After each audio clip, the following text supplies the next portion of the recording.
Pam, any housekeeping for CXPS?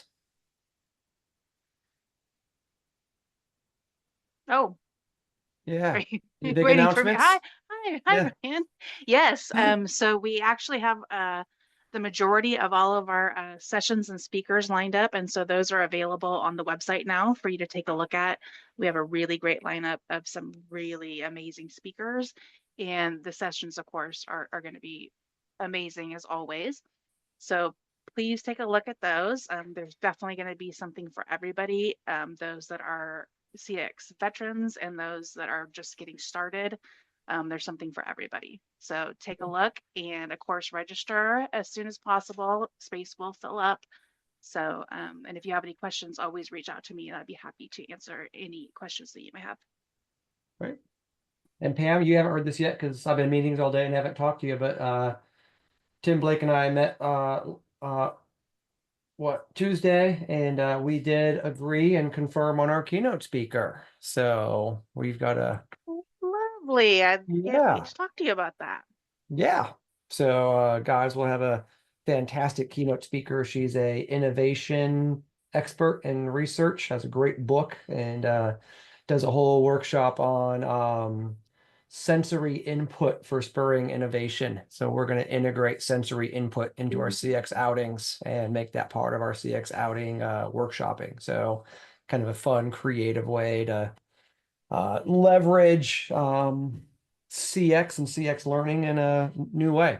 I had the pleasure of participating in one of her workshops a couple of years ago, and I was really impressed with her and her whole methodology. So, if you guys And I need do to, have your book to send you. It yes, arrived, so I excellent, will send it your way. very cool. But yeah, all right, looks like we got a couple others here. So, welcome everybody. I know each week we have like new faces, and not sure everyone has met everyone on the call. So why don't we just do a quick round of introductions again?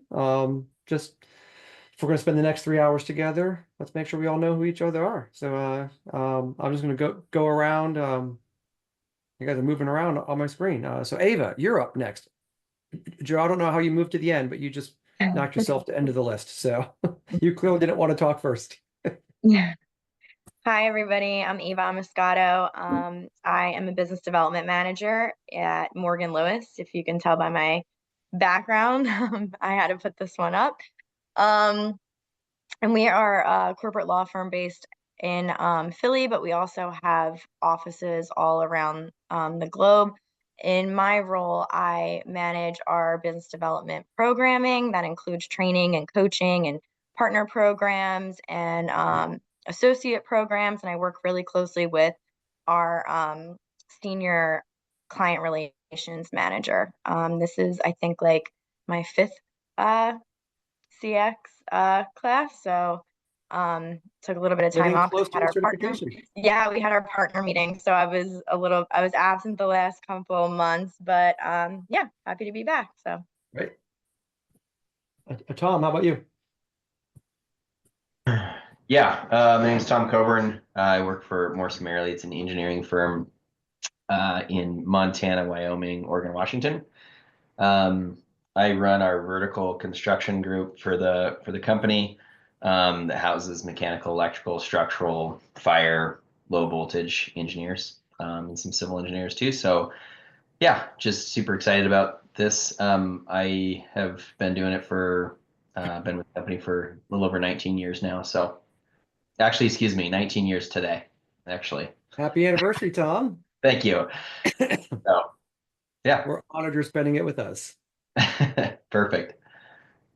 Joan, how about you? I think I have an anniversary coming up too. It might be today as well. I'm 6 years at Gresham Smith, engineering architect design firm headquartered in Nashville, Tennessee. We have about 25 other offices east of Denver, most of them in the Southeast. I'm the client experience specialist.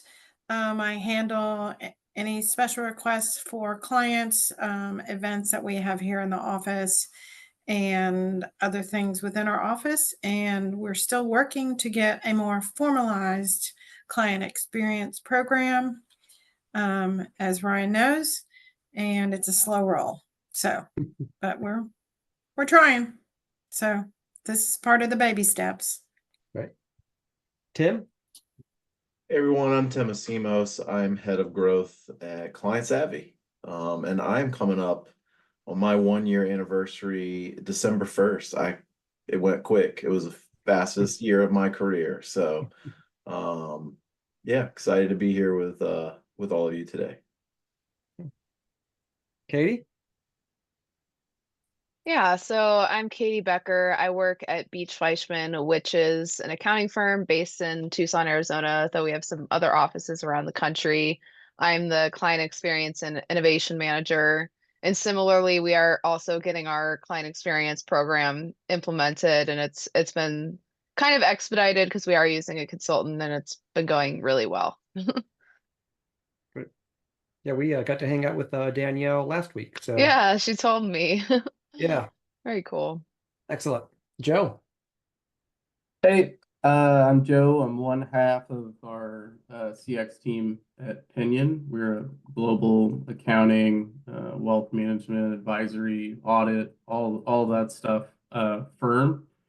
And I was brought on almost 2 years ago to kind of roll out formal CX, and so it's been hitting the ground running every day, but good stuff. Thanks to Ryan, a lot of Ryan's tutelage. Well, you're kind. All right. Cindy? Hi, everyone. My name is Cynthia. I am the Director of Organizational Development and Client Experience at Berry Law. We are a law firm located out of Nebraska and Iowa, but we do have a nationwide veterans disability practice. Other areas that we practice in are personal injury and then criminal defense. I've been in this program for a little bit, but I took a break. I got married, had a baby, and I'm fresh off of maternity leave. So I am jumping right back in. It's so nice to be back with everyone so I can continue to learn and grow in this area. So thank you so much for having me back. Good having you back, Cynthia. Thanks. All right, Zach, last one.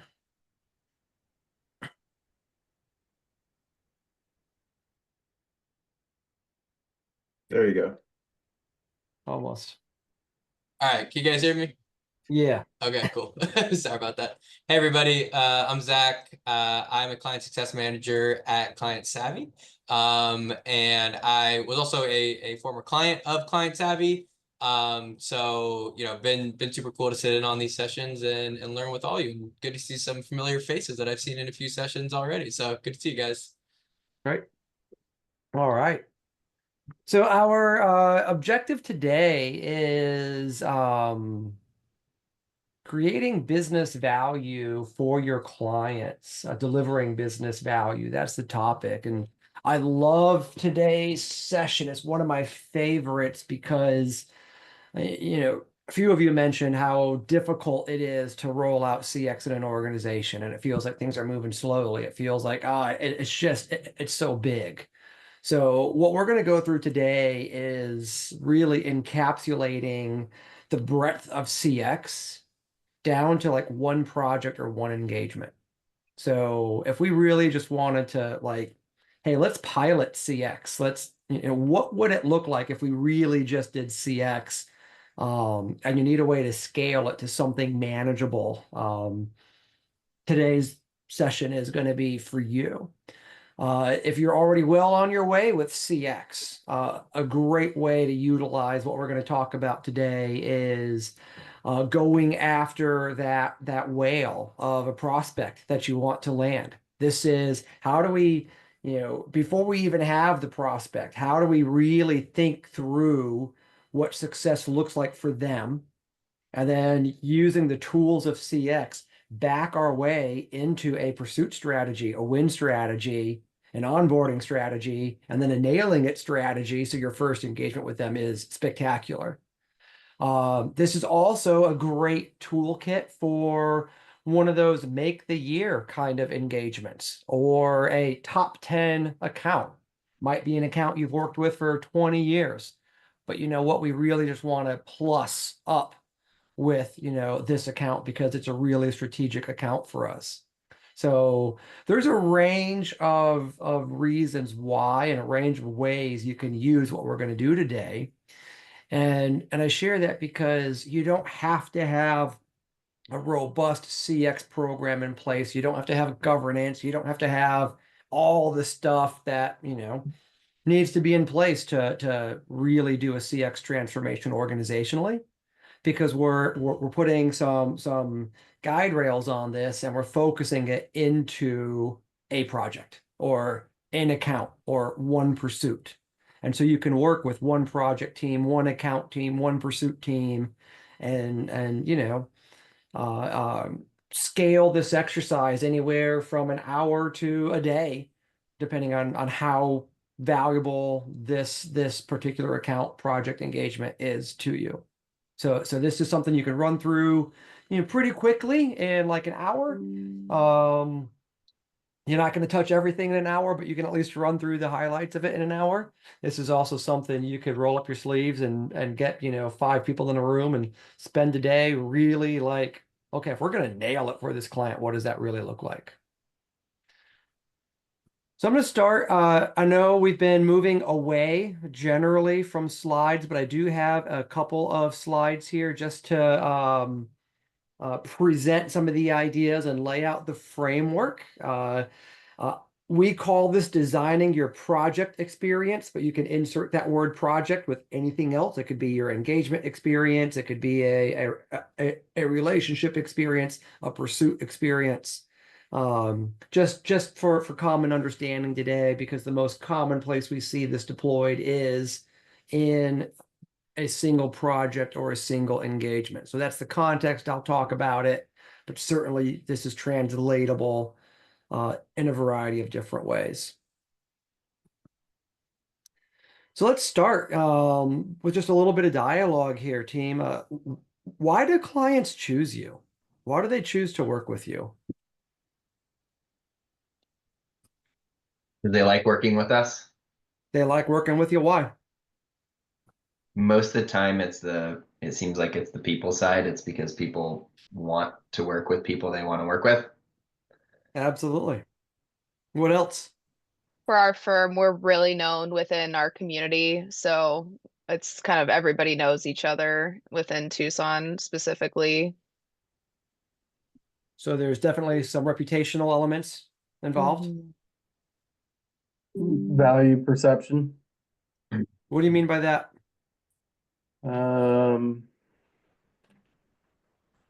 Implied value to the client. I mean, if it's, you know, if you're looked at as benefiting them continually across service lines, then that's a mutual thing. They'll come back. Right.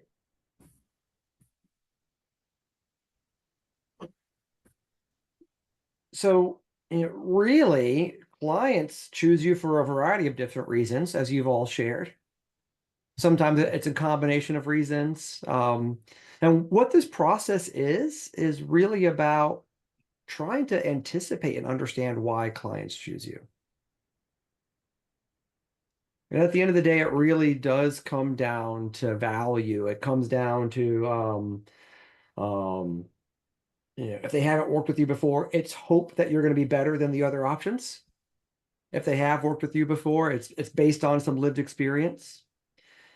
And ultimately, what we're trying to get to is have everybody walk away from the project with this mindset of that was the best project ever.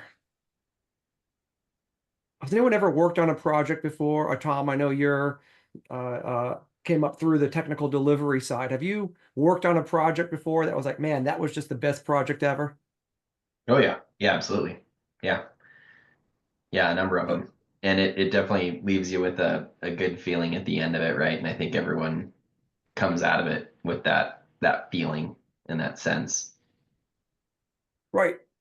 And so the idea is, you know, those experiences, those engagements that are special could remain exceptional, you know, the few and far between. Or we could put a plan in place to make that the standard.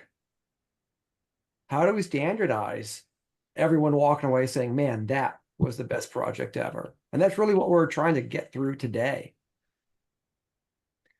And, as a framing, I want to encourage us to really bring this mindset as we're working with the pursuit or a project delivery team. Let's bring this mindset of win-win-win. And we're going to see this pattern multiple times throughout the day.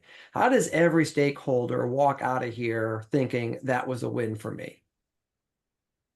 And so often, just either based on contract law or scope and proposals and other things, we end up in these adversarial positions. And I really truly believe if we understand what a win looks like for everybody, for yourself, for your firm, for your client, for their customers, if they have downstream customers, if we really understand what a win looks like for everybody, we can design a way to get there rather than letting it happen and hoping that it happens.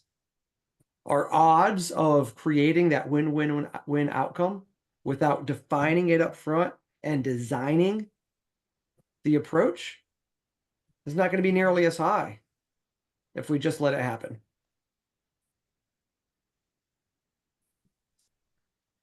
So what we're going to do is we're going to design the desired future state. When this is over, when this project or this engagement is over, what do I walk away from this saying, man, that was the best project ever? What does success look like for your client, where the client walks away saying, man, that was the best project ever? What does success look like for the shareholders in your firm, where they walk away and say, man, that was the best project ever? So what we're going to do is actually start there. We're going to start at the end, and we're going to back our way into the present state. So by defining success, by understanding what success looks like for each of the stakeholders, we can then step by step work our way backwards to today, wherever we are. And that could be, hey, we're designing for a client we don't even have yet. So we're designing the pursuit strategy. It could be we're already in pursuit, and so we're going to design back to the proposal phase. It could be a project we have halfway in flight, and we're designing back to wherever we are today. But by starting at the end of what success looks like,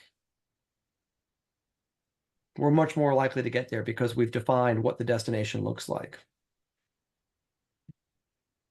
And one thing I want to point out here is, oftentimes we get focused on the project, and all of you are supporting, professionals, whether they're lawyers, whether they're accountants, whether they're engineers or architects.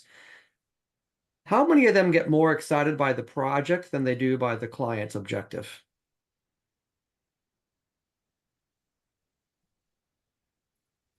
Do you guys ever see that? Do you see your technical people more interested in the technical work than the client's goal? Yeah, definitely.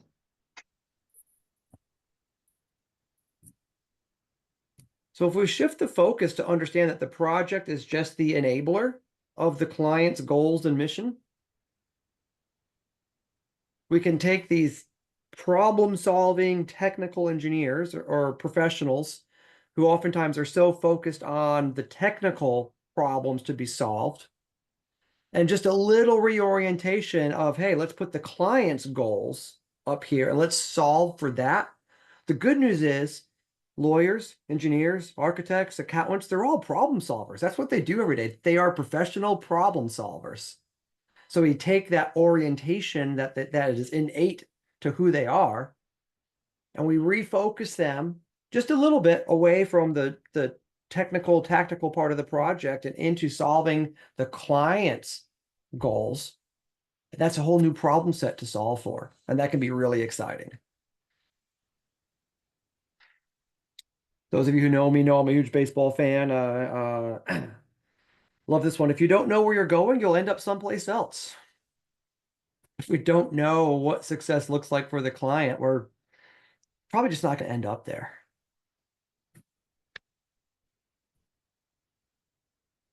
So I already said at the beginning, we're going to identify where we are. Like, here's where we are today. Let's define the destination. And then we're going to map backwards from the destination back to where we are. And sometimes that's a little awkward. It's like, I'm at step A. I want to talk about B and then C and then D. And it can be hard to go plan out step W and then work backwards from there.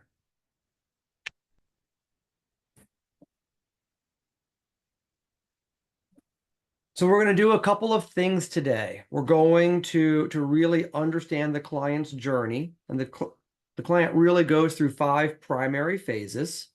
There's the marketing or pursuit phase, the sales phase, the project delivery or the engagement phase, the closeout, and then extend, which is all the post-project work. And you know, obviously, if you have annuity clients, that's going to be what's happening between engagements, all that stuff that's perpetuating the relationship. Those of you who have done our empathy mapping workshop before, this is going to feel very familiar because this is the framework of the empathy mapping. We're going to see a lot of CX tools in a very lightweight form in this session today.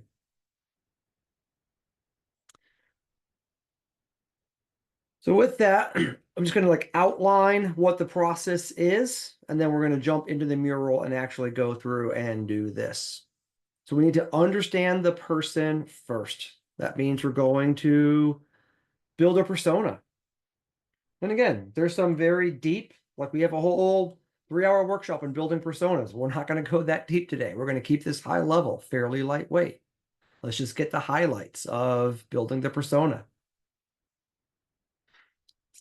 We're going to go through a success definition exercise. Again, we have a whole 3-hour workshop just on this. So we're going to cover this in a distilled level. What does success look like for the client? That success is largely going to have some kind of ROI, especially if you have a private sector client where there are commercial terms in this. ROI might mean different things to different people. It's not always going to be monetary, especially if you're working in a nonprofit or in a governmental agency. You know, if you're in a divorce law, you know, ROI, certainly money might play a factor in that, but there might be other emotional drivers that go into what return looks like.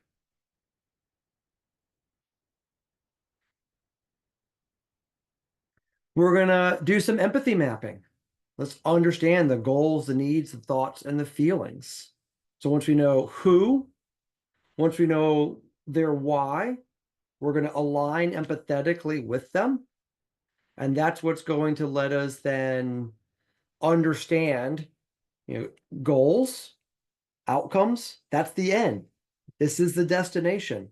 At the end of this, their goals have to be satisfied, their needs have been met, and we want them thinking amazing things about us. We want them feeling amazing things about the experience working with us. So that's where we take the client's definition of success. We're aligning empathetically with kind of the bigger picture of success, and that sets the destination or the pin on the map. And we start working backwards from there. So we're going to create an outcome plan. You know, what are the outcomes at the end of this that we need to achieve? And there's some exercises we'll go through. Well, okay, so if that's the enduring impact of having gone through this project together, what do we need to do at closeout in order to confirm and achieve that? So we've gone from the enduring impact of living with the project. That's the goals, right? What do we need to do right before closing out in order to make sure we get there? So we're defining our closeout process. We haven't defined kickoff yet, but we're defining the closeout. Again, that's working backwards, right? Well, if this is what we know we need to do during closeout, then we can start getting towards those critical moments of truth during the project. And what do we do during the project in order to set up that effective closeout? And we'll talk about planning moments of delight. So one of the exercises we'll do is defining these critical moments of truth. We're looking at risk and anxiety, moments of high effort, places to gather feedback, planning a moment of delight. Well, if you know that's how we're going to deliver the project, we can get into the kickoff. How are we going to kick off the meeting? And so we start to develop the kickoff agenda now, because now we know with what success looks like. Okay, now we're going to close it out. Now we know how to deliver. Now we know how to kick it off.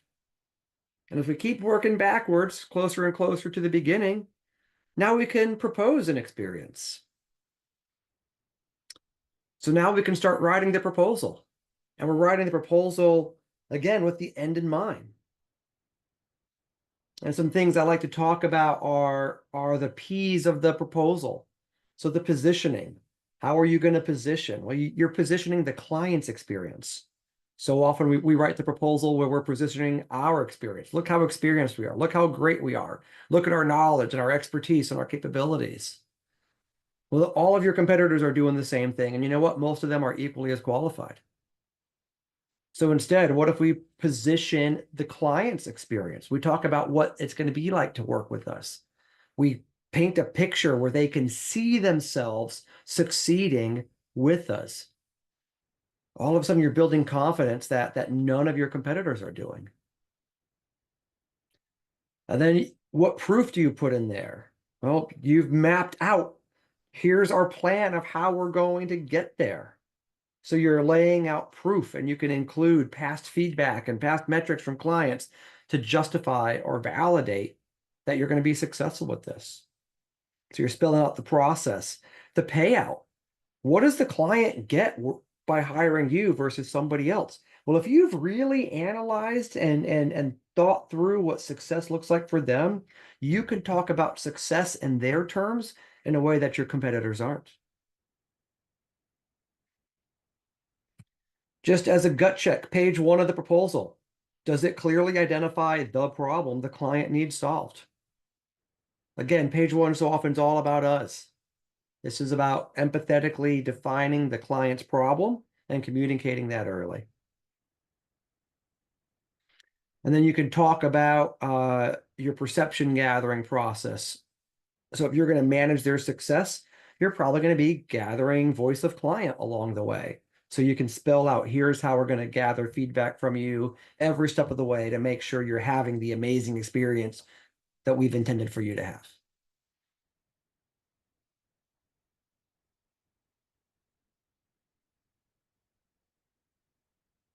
I am going to pause here. Don't waste a win.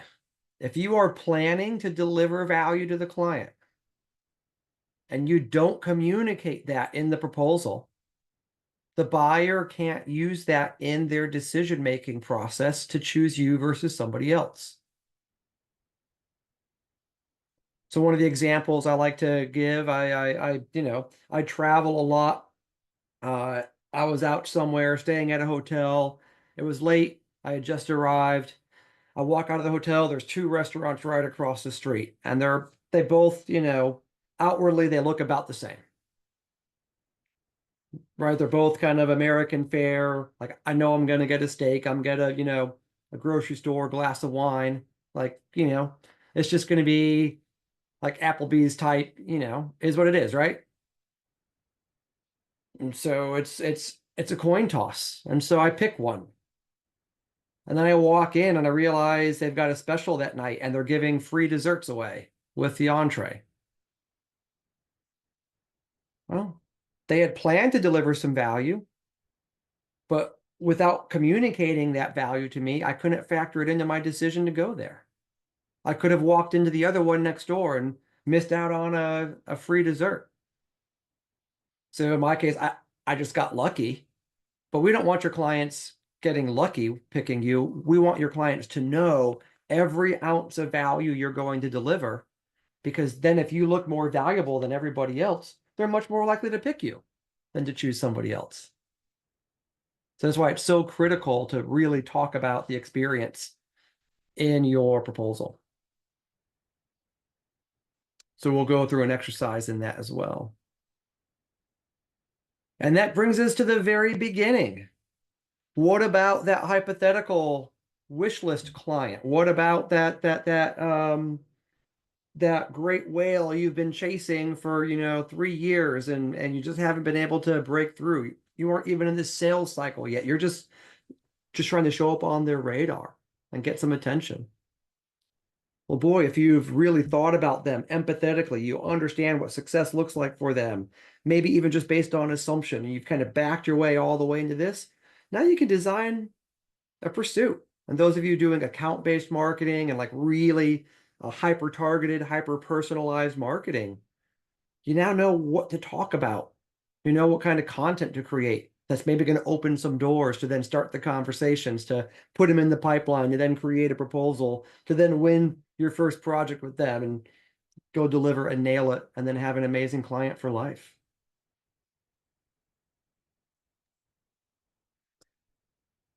And it really comes down by positioning the pain that they face over the project. Again, we love to talk about our projects. We love to talk about our services and all of our great capabilities and our expertise and our reputation. But when we really talk about the pain that our prospects are facing, and we talk about it in a way that's filled with hope, and we're starting to build confidence that it's solvable, and you're talking about things they care about in a way no one else is, because you've spent time to understand them in a way no one else understands them, you're going to stand out. You're going to look different, and they're going to be curious to learn more because, boy, you seem to understand me in a way no one else does. I want to talk to someone like you.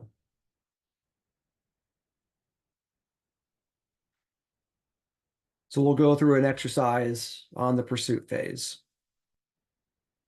And that brings us back to the beginning. Once we open the door and we start having a conversation with that prospect, we go back to step one, which is, what are your goals?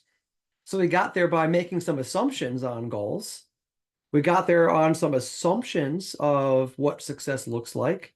And we're going to use that same approach to now engage the prospect, talk about their problems, what's causing it, what solutions look like for them, what does success look like for them. And we're going to launch right into that amazing best project ever, every time outcome.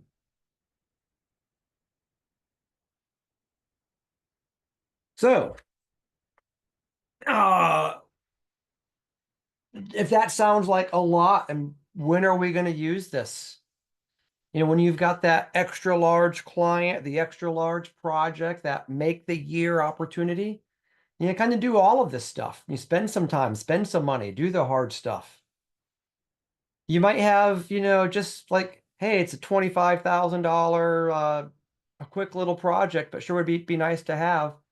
You can take 5 to 15 minutes and use what we learned today just to center yourself and make sure in the one-page task order proposal that you're writing it with a touch of empathy. And so all these things we're going to talk about and learn today, you can scale it as needed based on the size and value of the opportunity.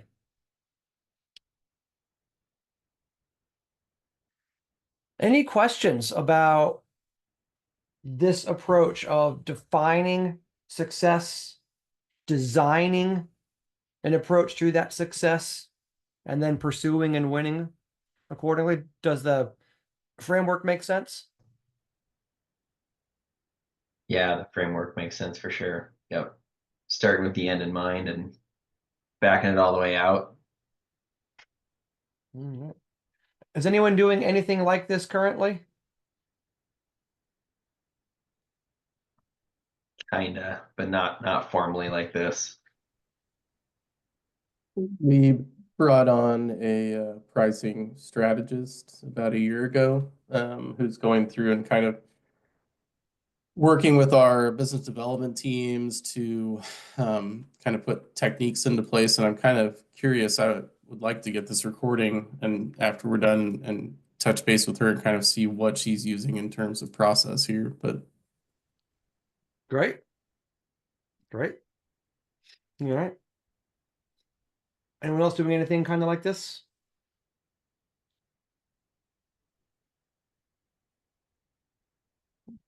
Well, I did drop the link to the mural in the meeting chat.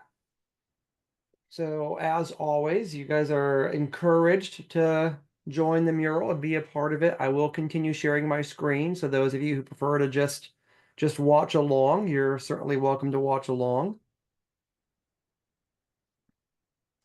There are a lot of sticky notes in here already preset. So as you're moving around, if you click and drag on the white space, that makes life a little easier. If you accidentally click on one of the post-it notes and drag, you can just drag it back, and or you can do the little undo button and it'll drop it back. And if you want to be safe, if you hold down the space bar, it gives you that little hand signal. So if you hold down the space bar, then you can click and drag and it won't move anything by accident. So just giving you a little refresher on navigating Mural. So what we're gonna do today is I'm gonna allow one of you to be the lucky guinea pig. So if someone wants to do this for a prospect or a client or a proposal you're working on currently, we'll need to lean on you to tell us a lot about it, but we can work through this together and go through an exercise. So does someone want to volunteer a project, a prospect, or a client to go through this? Anyone pursuing a really big project right now?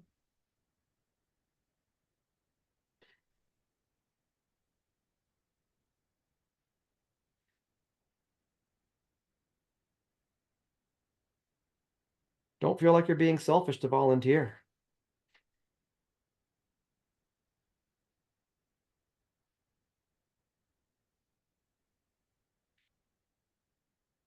I can go. You got what? I said I can go if needed. Yeah, I saw you come off mute, so I was getting ready to call on you. So Tom, do you have who's coming to mind? Pick someone who's coming to mind. Yeah, so I would say it's not necessarily, it's not really it's not a project, but a client, right? So there's a client that is actually not yet a client that we're trying to court, and pursue, and we've been unable to sort of get past the front door. So we could use that example if that makes sense. I'll probably make Okay. up, but Yeah. So you can certainly use a real name here if you'd like. You can make a name up if you want to keep it confidential. Everyone here is under non-disclosure, so this is all confidential. But uh, is there a key person at the client that really would be the ultimate person we need to woo?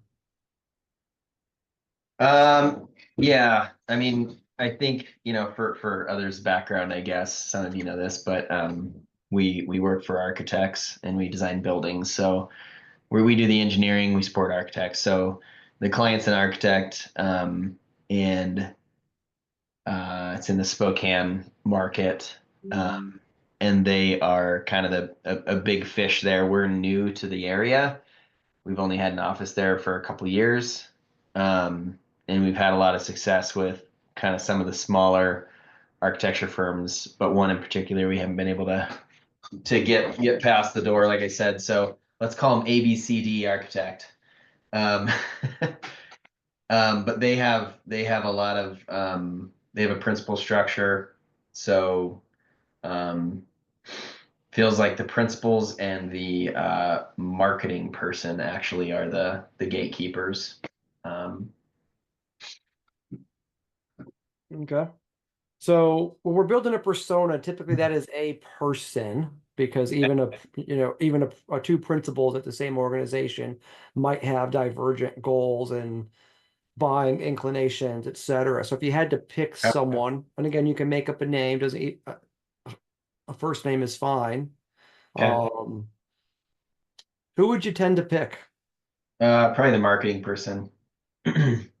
So let's go with Susan. Yep. Okay. So what we're doing here, guys, with the persona is we're picking a human being, Susan, and we are understanding her role at work, some of her goals. What do we know or assume about her personally? What do we know about the company, ABCD Architects? What do we know or can we assume about her challenges at work? What do we know or can we assume about her values personally? Where does she hang out? Where does she get her news? And how does she make decisions? So I know this is kind of a real person here, but why don't we take some turns interviewing Tom and just kind of work through this. So Ava, why don't you dig in a bit and get what you need from Tom about Susan's role and her goals at work. You be the consultant here and draw that out of Tom. Okay, I'll try. Um,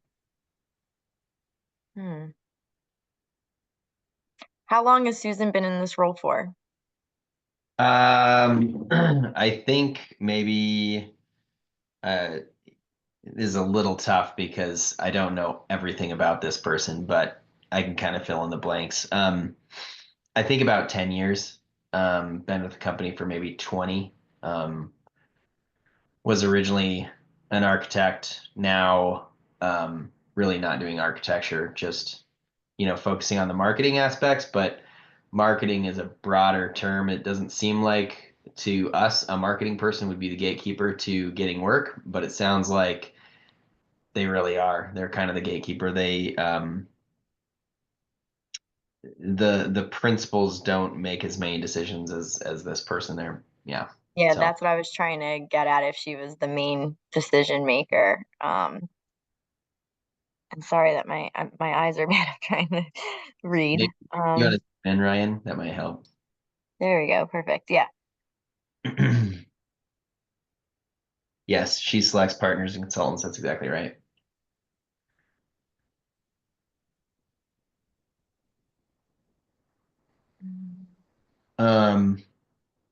Yeah, so maybe goals. Obviously, her entire goal is to position her company to be successful. So whether that means, so the consultants or partners that she picks on projects are going to be very much in line on how to advance her business and their business.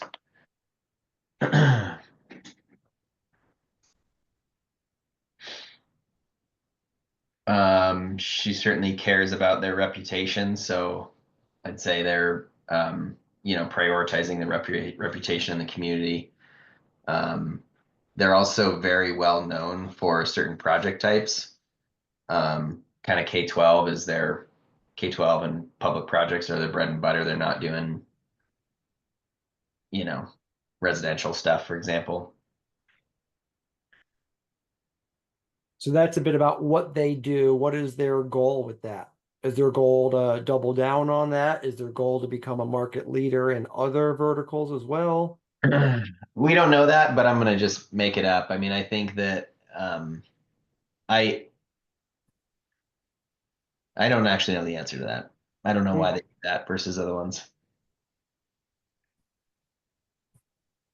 So this I'm might sure be it's related to being an industry leader. I just don't know why they prioritize that project type over others.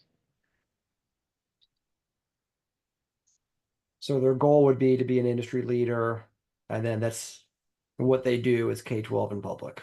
There you go. Got it. Yeah. All right, guys. Ava, thanks for jumping in here. The rest of you, jump in. Start working Tom through this. Let's pretend you're facilitating this exercise with one of your project teams. That's what CXMP is about, right? You're developing the skills to deploy this internally. So jump in here and pull this information out of Tom. Let's finish up this persona. Tom, I'll go and tackle challenges. What would you say are ongoing or perpetual long-term challenges that she faces? Well, it's in Washington, and the K-12 market is pretty soft. So I think there's economic challenges at the moment for that sort of sector. On the public side, some of the challenges are that public work in Washington is almost exclusively progressive design build, which is a different delivery method than a lot of firms are used to, I would say.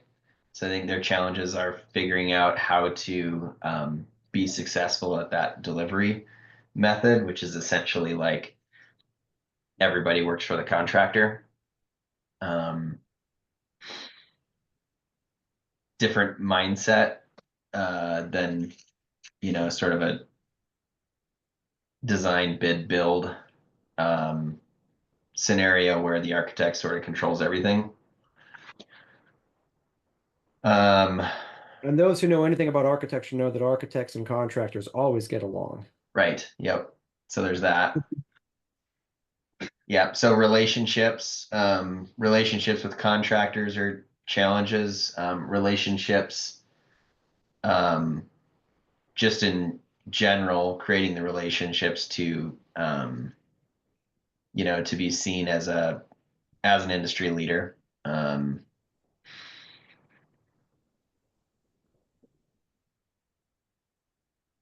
Does this person have any specific like anxiety points regarding communication or how things are delivered to them? Probably. I don't know her that well, but I would say most likely I'll go with a standard one, which is yeah, I mean, I think architects are typically, I guess on the marketing side, as we're pursuing projects, they're quite particular about how they receive information and what type of information they receive, to kind of support as a sub, right? We're supporting their chance of getting the project.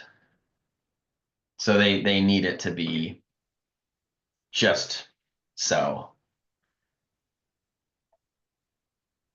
They are definitely worried about or thinking about the value that we can bring, obviously.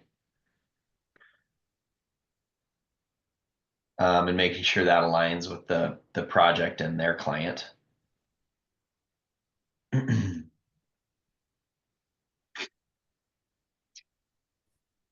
do you think they have any kind of anxiety point about kind of putting some trust in you that you're the right person for the job for them to present that to upper leadership, especially if you're dealing with somebody in marketing and they're needing to go to, the CEO or whomever? Yeah, I think it's that it's kind of like they're kind of on the line as well to say that they vetted you out correctly. And yeah, there could definitely be some anxiety sort of internally within their company that the marketing person Susan is like maybe doesn't want to necessarily go out on a limb for a company that she doesn't really know super well yet, right? We've not worked with each other internally to the other partners, but probably a bigger one would be the anxiety about having an unknown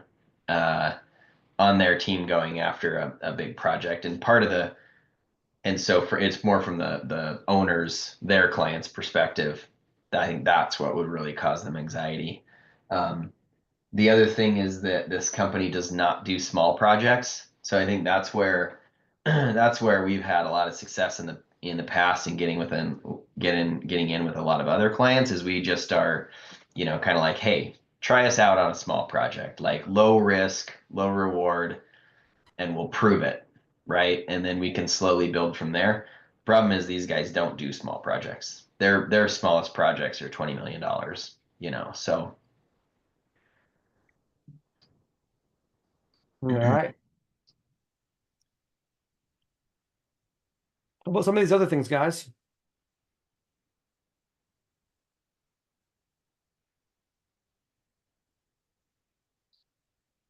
Well, I would ask about, we going back to the communication, like how does she like to communicate? Is it in person? Is it email? Is it text? Is she going to respond to you? Or, does she want you to respond after hours, or is she working on weekends, or like what is her time frame when she's available or when she wants you to be available?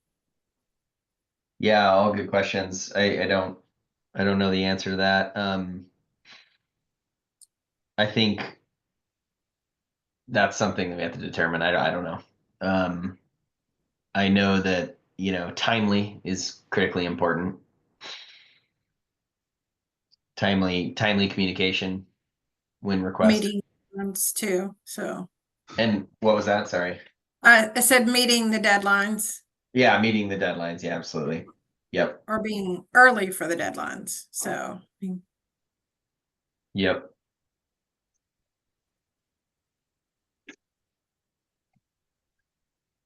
Ryan, I love how you take all my words and put them in very concise words. Brief summary. That's one of the fun things about murals. You got to fit it into the little box. So yeah, it does lend towards brevity, something I'm not usually known for. So Tom, going back to the company, what were the foundations for the company? How long has they been around? Where was their start? Yeah, a long time ago. I want to say it's like 50 plus years. Yeah, it's a long time. And they're a regional company as well. Kind of their headquarters, if you will, is in Spokane, but they have offices elsewhere. I was gonna piggyback about the company. Do you know any of their core values or their mission? Does that drive their business? Yeah, not off the top of my head. But yeah, let's write that down. Core values. I guess Missions. another thing, Joe kind of made me think of this as well. You said that and you did too, you said that they're a large company, they do like $20 million projects. Did they always do, I mean, I don't think that they probably just started doing 20. Did they start from lower projects and now they're up to these larger ones that make them unique like in their industry for how they progressed, or do they have any other kind of unique qualities that have gotten them to where they are? Good questions. I don't know. That'd be good to jot down though, probably. Or are there any like differentiators from them compared to their competitors or other companies of similar what's the word I'm looking for, that are similar to them, I guess? Yeah, they definitely have I mean, there's other companies that do just as big of projects as them. I think the difference is that they literally only do the large projects. And I think it's they're a bit selective. I mean, they're very selective, I guess, about what projects they go after, and they're able to do that because of their reputation. So I think they won't sacrifice their reputation to take on a project that doesn't meet their sort of threshold. Not necessarily just a size threshold, but I think also a quality threshold.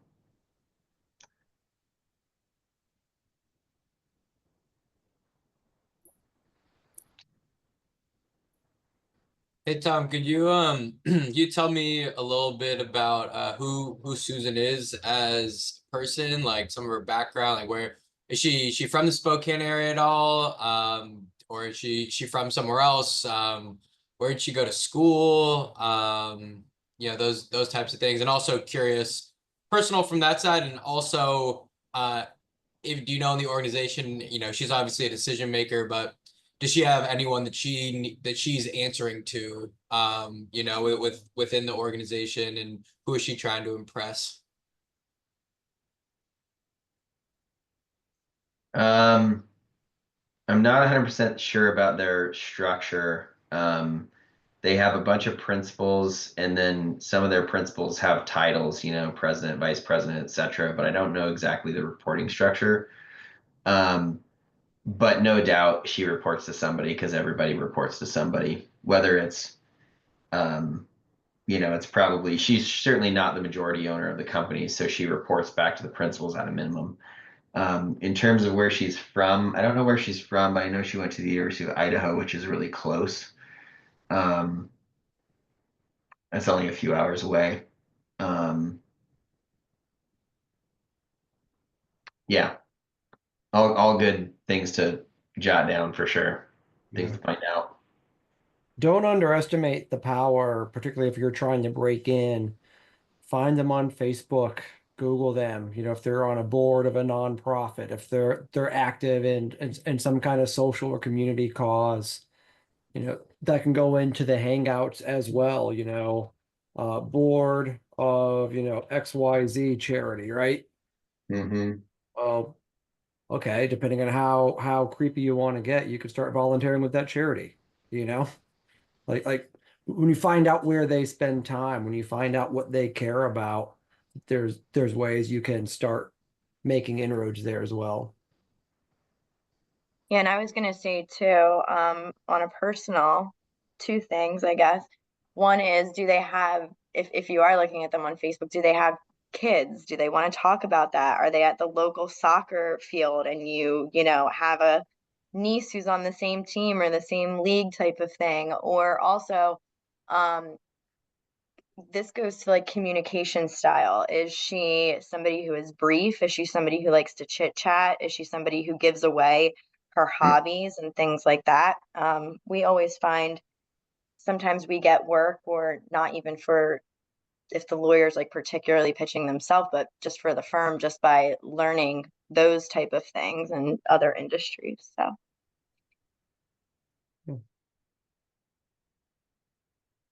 I want to keep us moving here into the next exercise. This is great stuff. Really building out a bit of a persona. Tom, as we've talked through this, I know you're drawing some assumptions here and there, but do you feel like you're getting a better picture of who Susan is? Yeah, for sure. I think where we are is we're just sort of figuring out that she's a big player. So that's kind of the stage we're at. So I think we're kind of on the cusp of a lot of what we're talking about here, where now we've kind of figured that out. Now we have can kind of form some strategy around next steps. So Right. this is all spot on. Good. I know we're moving on just because of the nature of the time of the workshop, but guys, don't ignore this decision-making box. This is a really potent box to spend some time thinking about. How does Susan make a decision to hire a sub-consulting engineer? Who are the other stakeholders and influencers? How does she make the pitch?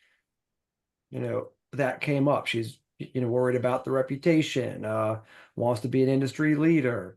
Um, uh, you know, talked about very particular on how they receive information because subs can make or break winning the project. So there's a lot of things that we pulled out here already that feed into the decision making.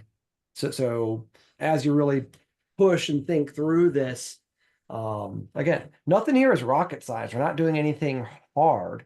It's just taking a little bit of time to think about Susan and step into her shoes, and some light bulbs start going off about, oh, there might be a opportunity there. Oh, we just found a friction point that if we can get that friction point out of the way, it could move us forward into an engagement. So these are all great tools. Any questions about the persona before we move on? I was gonna say that it's interesting that Tom sort of alluded to this as well, but it's like a piece that's not necessarily on the mural, but it can be a whole process to even get Susan's name in the box, you know, to like figure out who to put there, right? Like that's like a whole like game in and of itself, right? Like sometimes it could be easier than others, you know, if you have some sort of inroads there already, or you know, have some friends who can sort of give you the DL, like, you know, type of information about who do I need to talk to. But I just wanted to at least point that out, because I could see a scenario, and you know, Tom, maybe you had, you know, maybe you had George in here before, and you know, did all this stuff, and then you talk with George, and it was like, actually, Susan is the person you need to be talking to, right? So I just want to at least like point that out, put that out there, because it's a piece of it that's sort of invisible and implied in this, you know, scenario, but it seems like that's also a whole thing in and of itself. No, you're spot on, and that's actually exactly what happened. I mean, we spent a year at least talking to 3 different people who were principals. They owned part of the company, but they weren't the decision maker. We didn't know that right away. It took us a long time to get there. Yep. And in that situation that Zach's talking about, because that's going to happen a lot, especially if you're working on a pursuit of a whale, sometimes you're going to develop the persona and you don't know who the person is. And so you're running on assumptions. And so you're going to put, you know, Susan isn't a real person. Susan is, you know, Susan Selector, the person who selects the sub-consulting engineer. And so it's a hypothetical. And again, you know, what you're trying to do there is if you can find what the messages are, if you can assume what the challenges are, that person is probably somewhere in the organization. And what we want is one person at least to hear your content and, you know, see you presenting yourself in a way, and they say, wow, I think they might be able to help me. And that's what starts opening up some of those doors. So the last step we're going to do before we go to the end is this transition step where, all right, we're very early. We've done some thinking about Susan, and now we really want to understand, this is our transitioning to the end. This is the enduring impact after our first project with ABCD is over. What does Susan look back and say, man, they nailed it. Look at the value they created. Okay, this is our transition step now. So with what we just talked about, if we had to pick like the problem that Susan faces, what would we pick as the problem?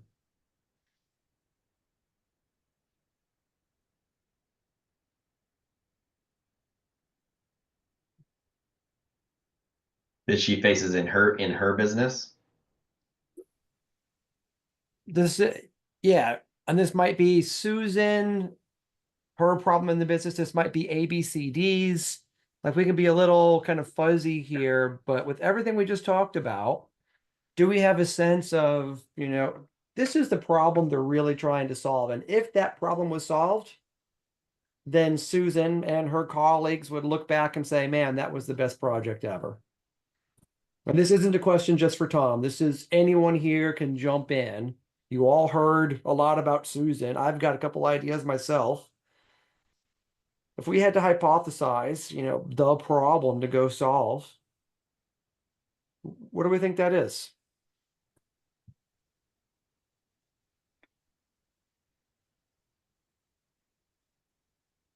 I think partially it's going with a firm that specializes in smaller projects and they don't.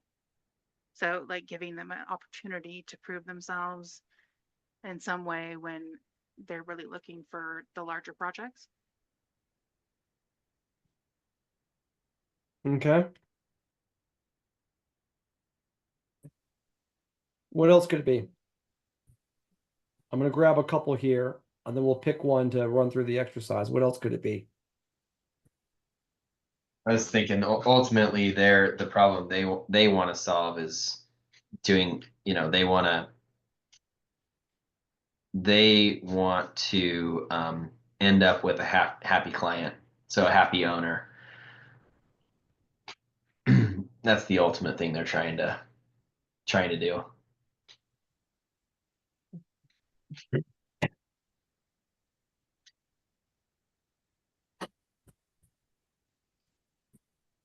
So that's a goal. If we turn that into a problem statement, how would we reverse that into a problem statement?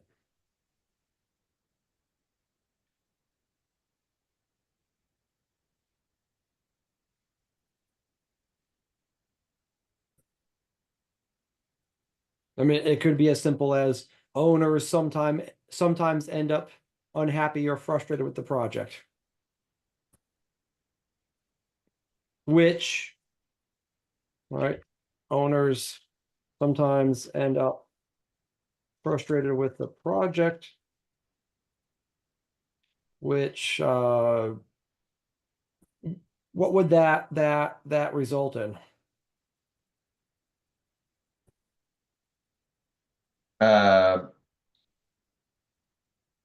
Damage to their reputation. And what does that do? Hurts their business. Then they don't get repeat work, or they don't get referrals.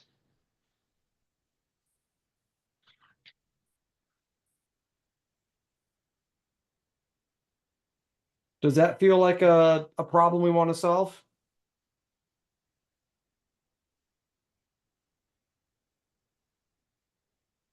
Yes. Yeah, I mean, from a marketing angle, especially reputation, image should be of optimal importance, right? Okay. So now, as we go through this is where we start thinking, this is the problem that ABCD architects have. Sometimes their clients, the owners, end up frustrated with the project, which hurts future business prospects for ABCD. Now, there's probably a million reasons that could happen. There's a lot of root causes. Tom, you are a sub-consulting engineer, so we want to limit the causal space for this exercise to the things that a sub-consulting engineer can really make an impact with. So, what causes do sub-consulting engineers introduce that result in this problem?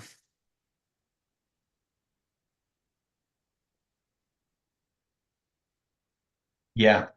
You can introduce a lot of problems. Introduce relationship issues with the owner. You can introduce. Also, Go ahead. tell me more about that. What does that mean? I think it happens all the time where you see sub-consultants still, they still talk to the owner occasionally, and they certainly deliver,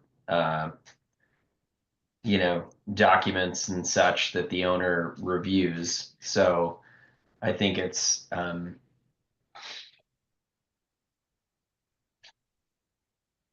think there's an element where the owner can, lose trust in the engineering team that's sort of behind the architect, right? So it could be relationship issues of trust, or maybe just personality conflicts, or anything like that.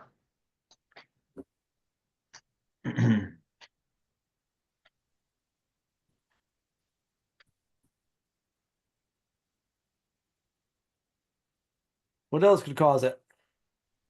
Engineering mistakes, obviously. Quality control.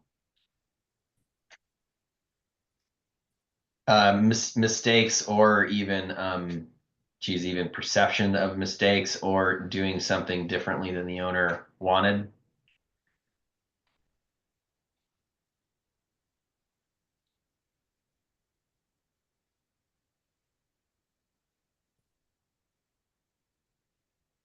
I love that I have spelling errors on the QA QC.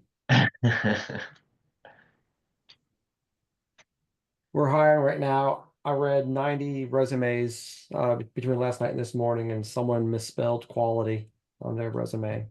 They got put into the no bin. That was fun. All right, guys, you see what we're doing here? We're clearly identifying the problem, and then we're asking what else? What else? What else could cause it? We're doing so in the context. I mean, there could be a million things that cause owners to get frustrated with the architect, but we're trying to stay focused on the sliver of space where Morris and Mayerly, a sub-consulting engineer, like what do their peers often do that cause the problems with the architects and with the owners? Because these become the differentiation point where Morris and Mayerly can come to the table with solutions for that. Does that make sense? I think we have to mention, staying on schedule, staying on time as a potential route. Yeah, schedule and budget. Change orders. So change orders, right?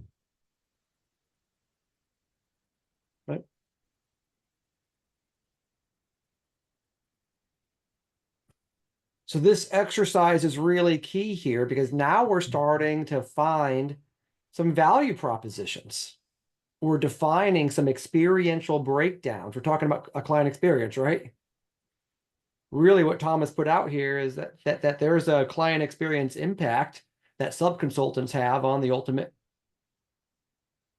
architect's client experience. So this is like client experience nested in client experience. We're doing CX inception here, right? I'm going to use that term. Right. So it's not just managing a great experience for the architect, it's engaging the architect with delivering a great experience to their client. And it's breakdowns between the sub-consultant and the architect that are creating these problems, delivering a negative customer experience for the architect's client, which is why the architect is so reluctant to trial a new sub-consulting engineer. So by defining the problems, we can start developing some solutions.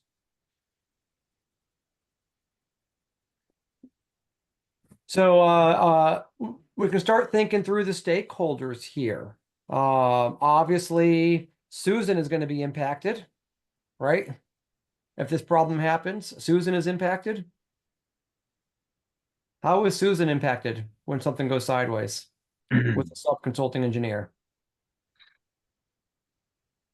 Her reputation for picking good sub-consulting engineers. Yep.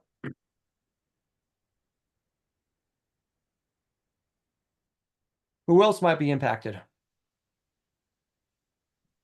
The principals. How so? Oh, well, I'm not entirely sure, except they might not be happy with like all the, with the projects, how it worked out. Their reputations are also at stake. Plus, there would be some trust issues about using them again if there were any problems or delays or issues with the project. If something goes sideways on a project, who has to do the firefighting? Susan. Is it Susan or is it one of the principals in charge of the project? Yeah, actually it's principals. Yeah.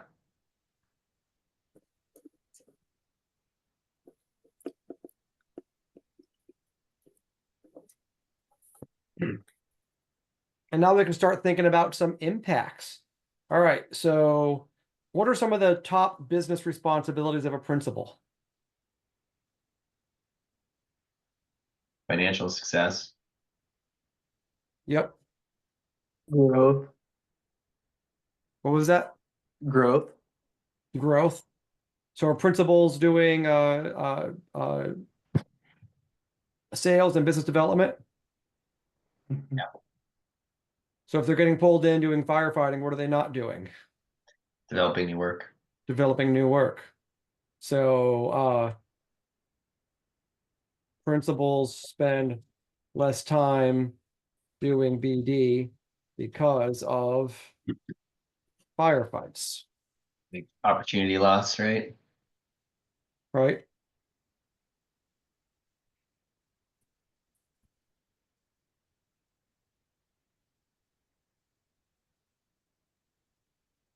So this is the process, guys. Let's clearly define the problem. Let's talk about root causes. Let's talk through all the different stakeholders. We could spend another hour on this step of the process. The owner is impacted. Project managers are impacted. Design staff are impacted. Right? There's lots of stakeholders that when a sub-consultant introduces a problem on a project, there's a lot of people in the organization that are impacted by that. Now when we start thinking through how they're impacted, we can really start creating a compelling picture for why Susan should pick Morris and Mayerly instead of somebody else. So if principals are spending less time doing BD because of firefights, that loss of opportunity, is there a way we can quantify that? Tom, you're a principal, you're leading a division, right? Right. What percentage of your time are you doing business development? High percentage. Yeah, 40% of the time probably. Okay. What percentage of your time are you putting out firefights? 5% of the time, but yeah, it happens. It happens. So if you didn't have to put out fires, you would have what is it? 12% more time to do business development.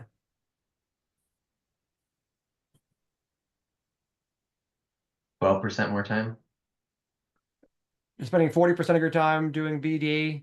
You're spending 5% of your time putting out fires. So that's what? Oh, gotcha. 12%. Yeah. You can then do the math. How much work do you bring in a year? Right. Quantify that. You can quantify that. Like that step, guys, nobody does it. So few take the time to quantify. Get disciplined, thinking through how would we quantify what we're giving back. If you can cut the firefighting in half, you're giving them back 2 or 3% of their time. If they spend that time doing business development, that's 5% more BD. Well, if they're bringing in $4 million a year in work, all of a sudden you've just given them $200,000, and they're going after big projects. They're doing $20 million projects, right? They just bring in one extra project a year because they were spending that much less time doing firefighting. What is that worth? I mean, it could be an extra $20 million project.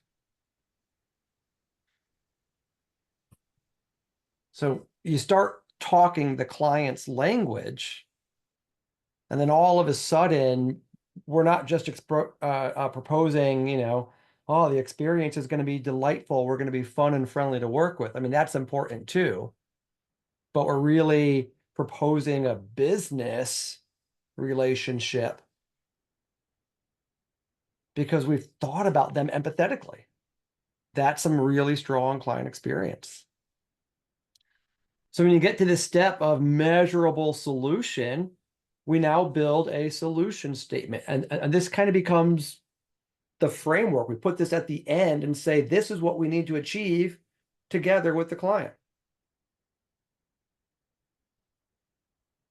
And so that solution statement is usually in the form of if this stakeholder could take this action at this trigger point, then we get this desired outcome. So this is a hard question here, but does someone want to take what we've just talked about and try to formulate that into a solution statement?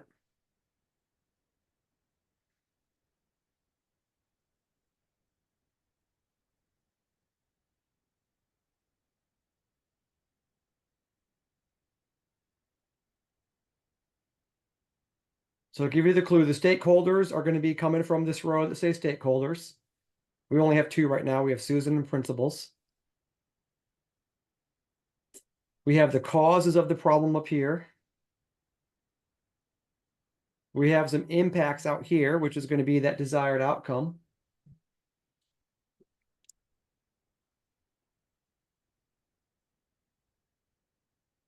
All right, I can go for it. So yeah, I think solution should be in the form of if Susan could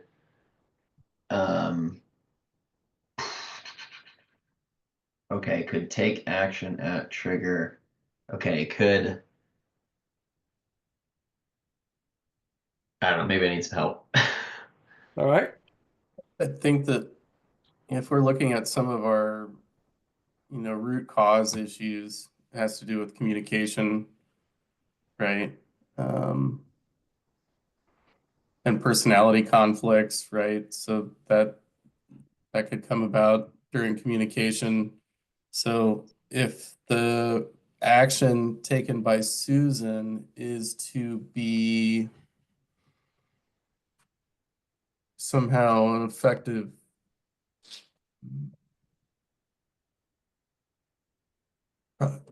project manager is not the word, like mediator or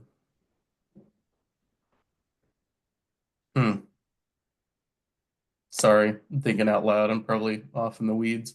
No, you guys are dancing right around it. I If can you really want to nail this one, the solution is going to be dependent on a unique capability that Morrison Mayerly is going to bring to the table. Right? What is MMI going to do differently than all the other sub-consultants? And so Susan needs MMI to be part of the solution because of something unique MMI brings that the others don't. And so you're dancing around it here.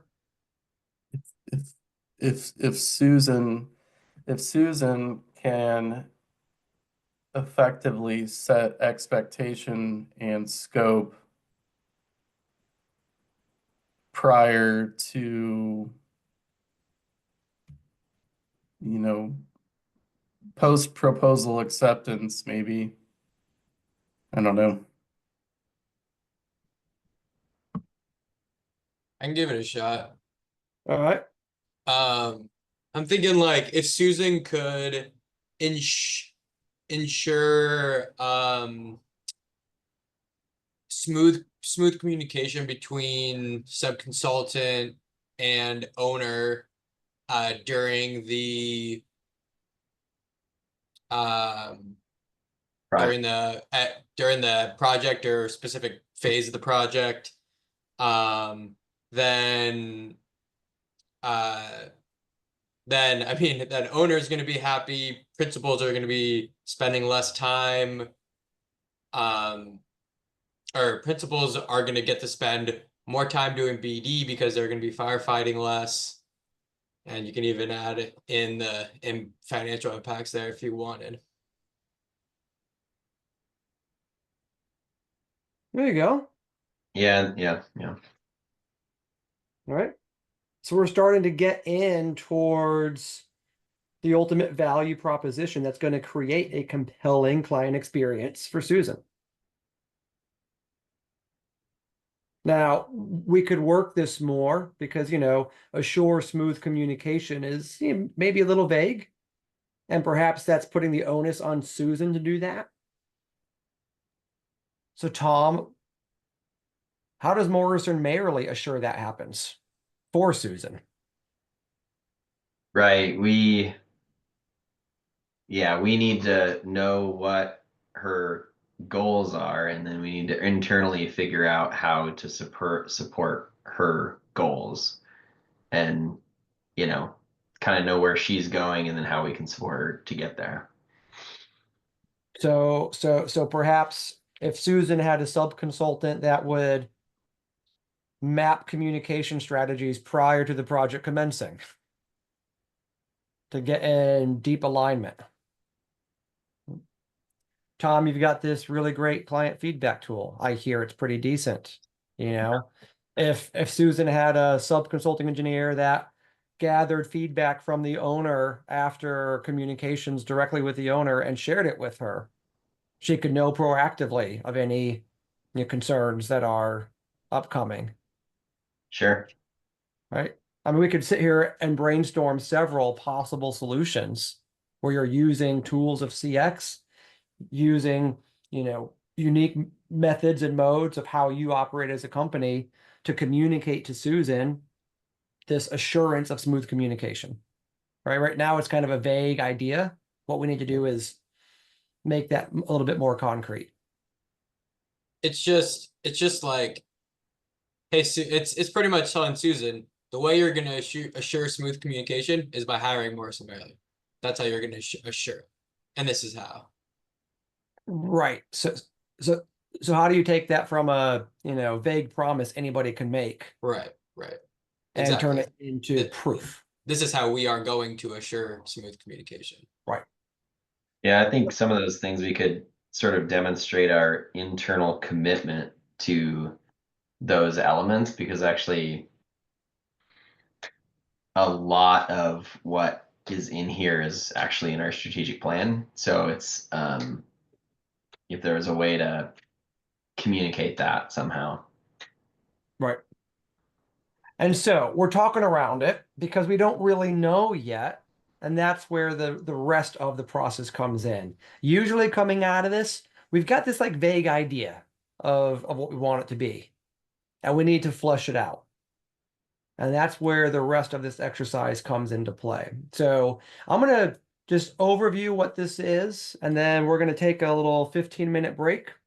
Then we'll come back from the break and we'll work through the rest of this. So, we now have a destination. The destination is after the end of the project, we want Susan looking back saying, man, Morrison Merrily was just so smooth in communication with the owner. They kept everything on track. That was amazing, right? That's what we've defined success to look like for Susan.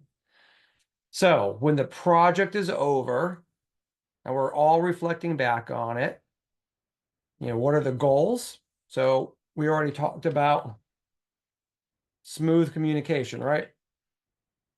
Between sub and client. That's one of those goals.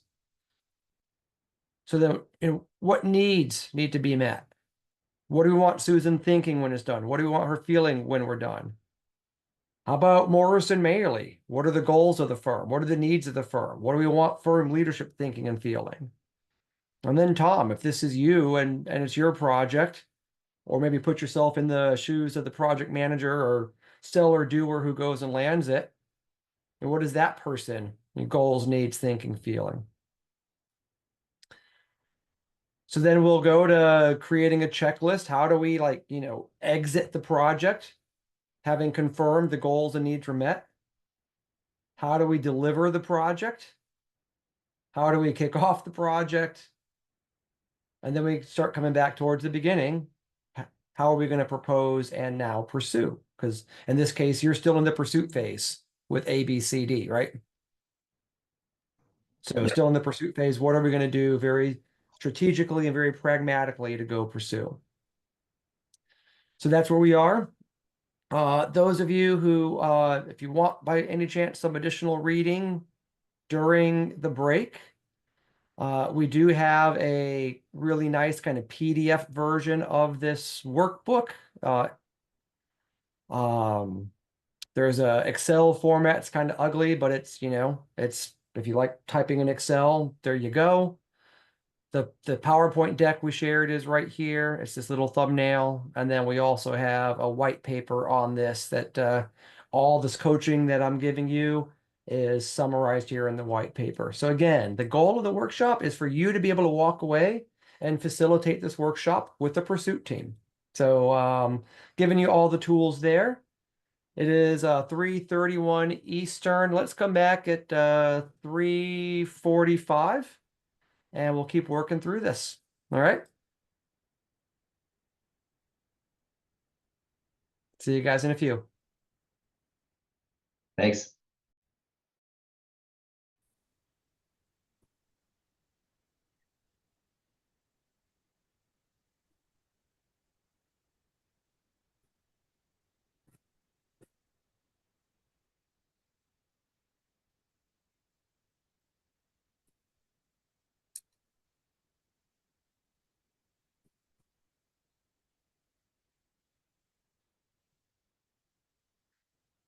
do you guys need me to run this, or can I sit back and let you guys drive through this? I'm happy to keep facilitating, but I want to give everyone a chance here to practice and drive this forward.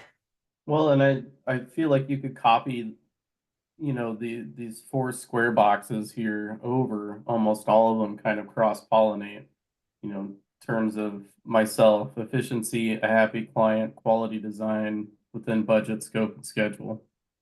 So where I'm having difficulty is finding, and this also kind of not being my lane in terms of industry, trying to find unique options for all 3 columns. So what you're absolutely right. I mean, all of us need oxygen, right? Mm-hmm. We don't put that on there because it's assumed that's universal. So what are some things, I myself as a project manager might need that are different than needs the client might have? We need to be Plus profitable. fires. A work-life balance. And I say that just because one of our markets is so incredibly busy and needing more employees, that those that are here are finding it hard to find the work-life balance as they are taking care of the client. So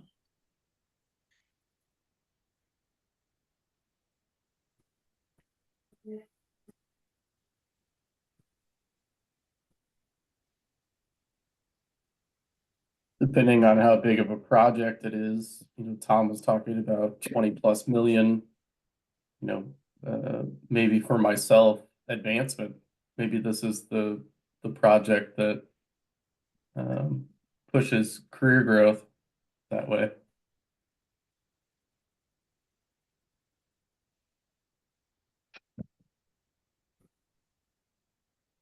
and the firm would like, future projects or future recommendations. Referrals. Referrals is the word. Thank you.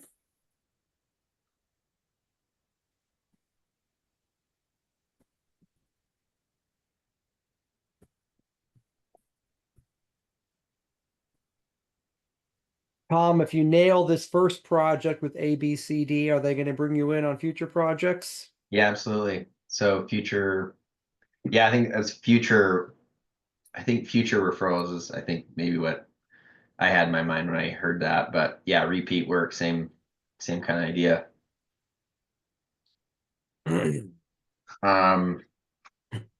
Reputation,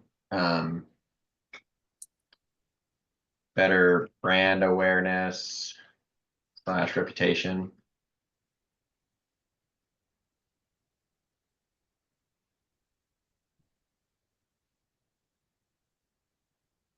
There we go. I see a lot of murals floating around here. This is good. So then what are they thinking? I guess starting with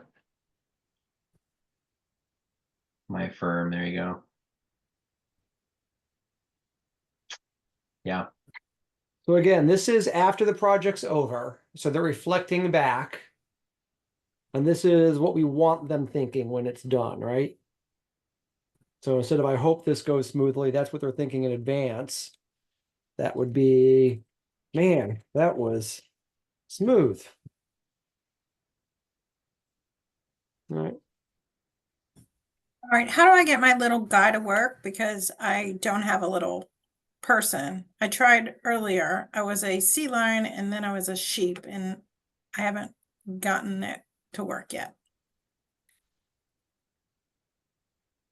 I don't see it in here, Joan. Yeah, like how do I add one? I was trying earlier and I couldn't get it. All right. Try pressing F5 to refresh the page and see if that doesn't get you in here.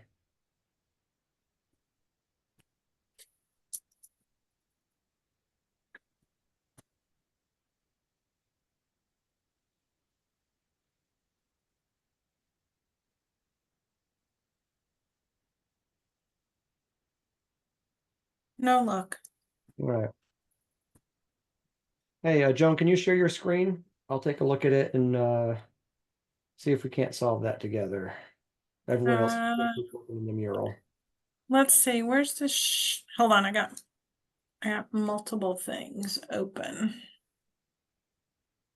Is that green up arrow in the middle bottom of the Zoom? Oh, that, sorry. Okay, I was looking for it at the top. Thanks.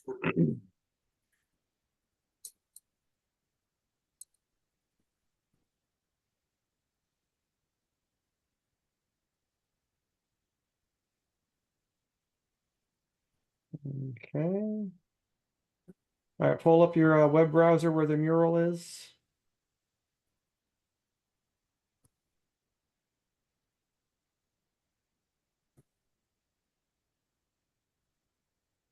You have to put that on the screen so I can see it. Well, Okay.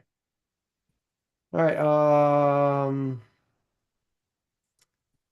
You see the little chat icon at the bottom of your screen?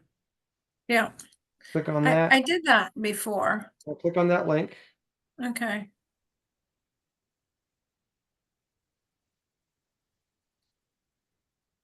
Now I'm a giraffe. So just type your name in there.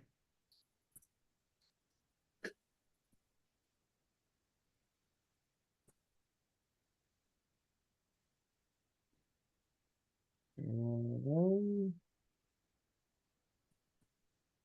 hopefully we see it. We see it here. All right. So you should just be able to zoom in. You got a little scroll wheel. You can zoom in. If not, there's in the bottom right corner is the plus and minus. Zoom in. Okay, zoom in. What am I zooming into? You're zooming into this mural. There you go. Yeah, I mean, I've got, okay. I just don't know where my little thing is, my icon So thing. let me summon you.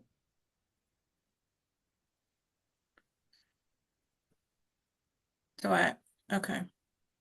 So you should now, there you go. There you go. I've just zoomed in for you. And if you put your mouse over one of those blank sticky notes, you should be able to double click it There. and start editing. Yep. Okay. Gotcha. All right. Hopefully you're there. Yes, thanks. Sure thing. All right.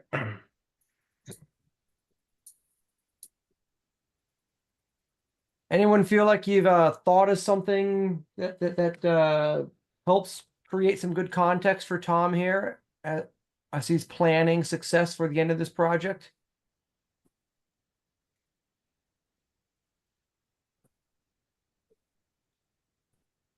I like this like we won together. Who wrote that? I just wrote it. I like that one. That's great. And this one here, I would like to work with the client again. That's another great, you certainly want the client to work with us again, but you want our staff to want to work with the client again, right? Yep. All right. So just to keep us moving, again, we could spend plenty of time there, but now that we've got a sense of, really what the success map looks like for each of the key stakeholders, let's go to this next section, step 4, plan for a positive exit. And there's kind of two columns here. There's the mechanics and there's the relationship. And there's a couple of, suggested things, like we can all surmise that any project we're closing out, you want to report on budget, you want to report on schedule, you want to report on quality. So mechanics, you got that first column, and then there's like any notes, like how are we going to do that? What does that look like? And then same thing on the relationship side. So this is like the project closeout meeting. So we're doing the sitting down with the client, we're closing out the project, we're kind of wrapping everything up. This is like the last step before we say we're done. So let's kind of pretend we're sitting down with the client in a project closeout meeting. Whether it's a meeting or whether it's a memo or some other mechanism, that's to be determined. But let's pretend we're in a meeting. And I want each of you to come up with one mechanic and one relationship. So you can either grab one of the mechanics steps that's already there, or and these are left over from the last time I did that session. There we go. I'm going to delete a couple of these because these are from a different project. So if you want to grab one of those yellow ones and just kind of make a note of how you would approach that or report out on that in the project closeout. If you have your own idea for something, other mechanics or relationship you would do at project closeout, write it down, and like, how would you execute that?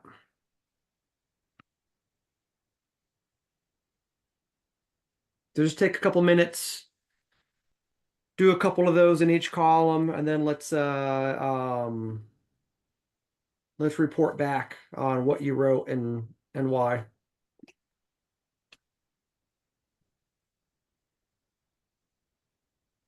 So write in the notes column, yes, or are we writing a topic and then notes as well?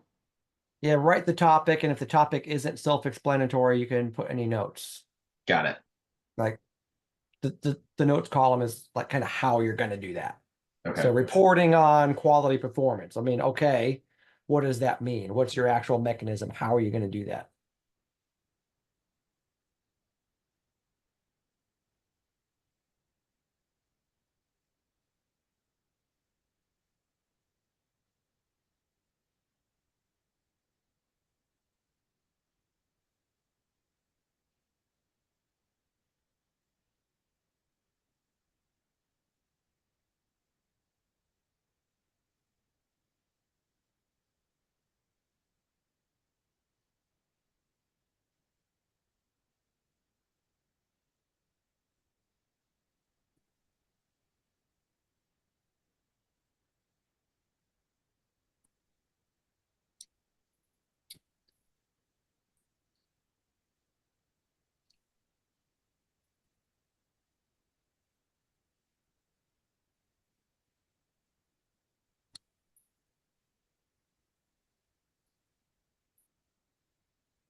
Now, Katie, what'd you come up with?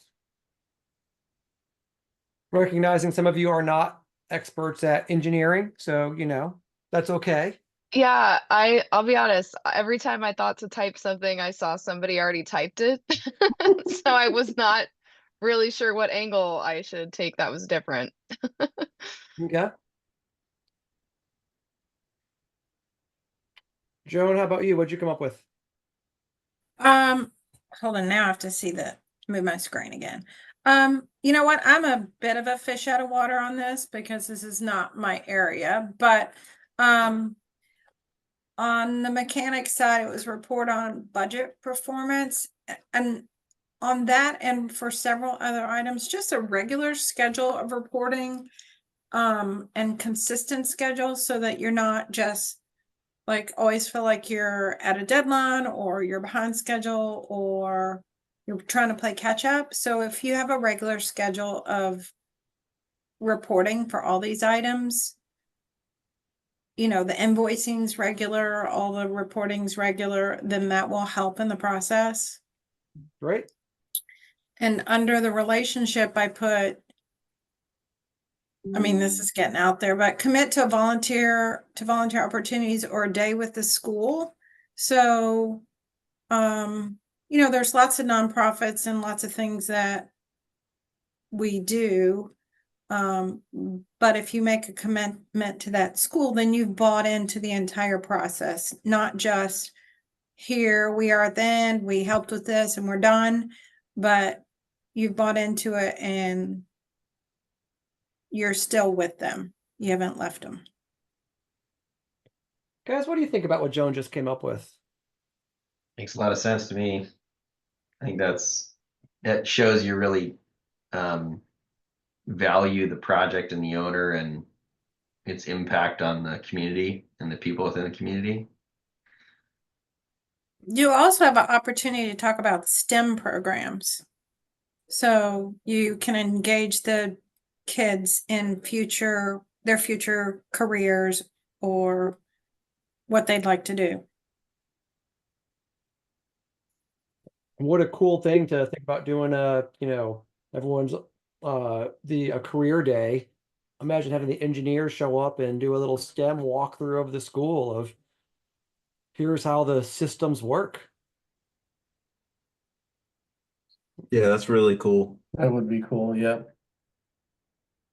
So guys, this is the kind of stuff that happens when you sit down and you start like planning through and thinking through. Like all of a sudden these ideas will surface and it's been a lot of work. I mean, a lot of the stuff, oh yeah, we should do regular report out of schedule. I mean, of course you should. We don't, right? But of course we should. So some of the ideas are mundane and we should just get better at doing them. But when you sit down and you start thinking through, like some brilliant stuff really pops out. I mean, things that can really set you apart from everybody else. Joan, I think it's a fantastic idea. That's awesome. Thank you. Ava, did you come up with anything?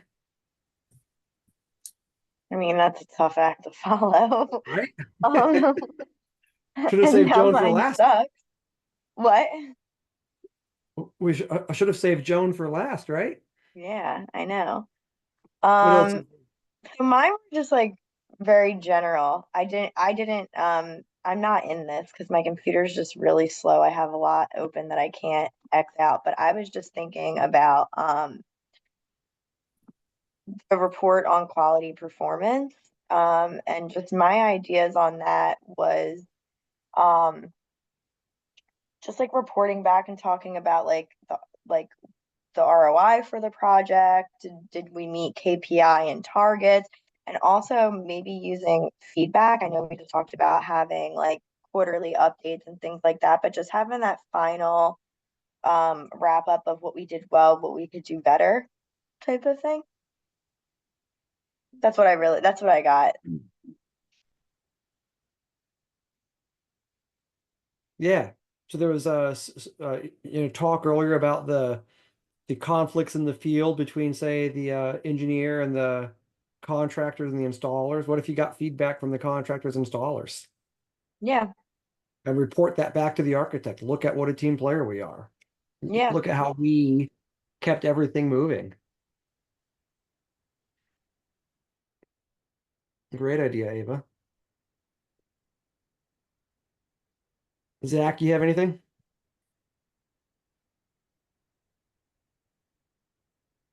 Yeah, I was thinking of I put down there like a way to go in. I was looking back at step 2, I think, and thinking about how they could possibly report on the time that uh that the principals were sort of engaged in firefighting during this project versus the norm. It could be a bit of a hard thing to pull, and I guess it would be numbers more so on the client's side. But just thinking about like how it might even just be as simple as like the literal time data of how much principals were, having to engage with, X, Y, or Z activity, code in in um in time tracking versus the average of what principals usually have to spend. And all of a sudden, if you're able to like figure out those numbers, right, you can sort of work back as we were talking about earlier, like, oh, okay, so principals were actually, they spent about 3% less time on this project, like having to put out fires than they usually would on an average one of your projects. So we actually, that turns into this much more time in BD and this much more money for you guys. So it's a bit reliant on I guess their numbers, but it could be a cool story to tell them. Yeah. Even if you just had if you kept your own counter of how many times you counted a principal being escalated into a situation, Sure, reporting yeah. out, hey, based on our count, we had no escalations to a principal.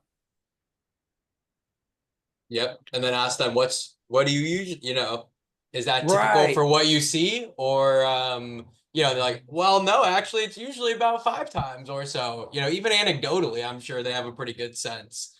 And can create a powerful story there.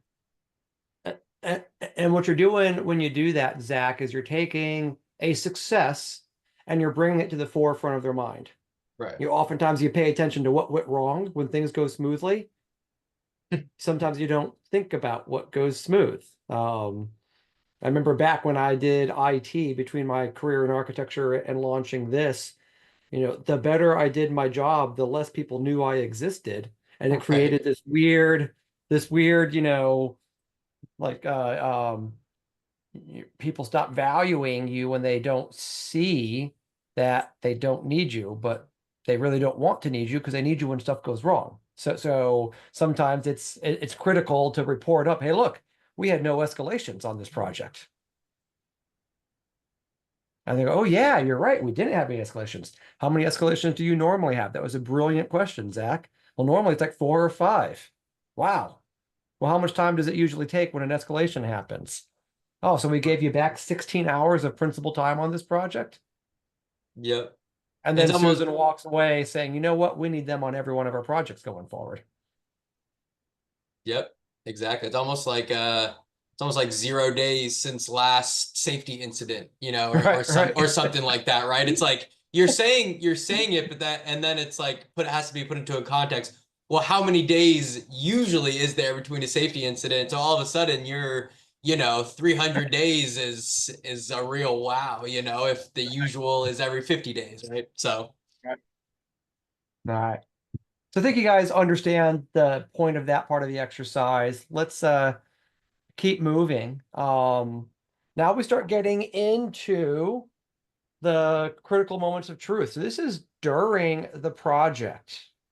And again, Tom, you're probably going to be the best one here because you've delivered these projects before. Everyone else is going to be you're kind of making some stuff up. But critical moments of truth are those moments in the client's journey where they face high degrees of risk or anxiety, or they face high degree of effort.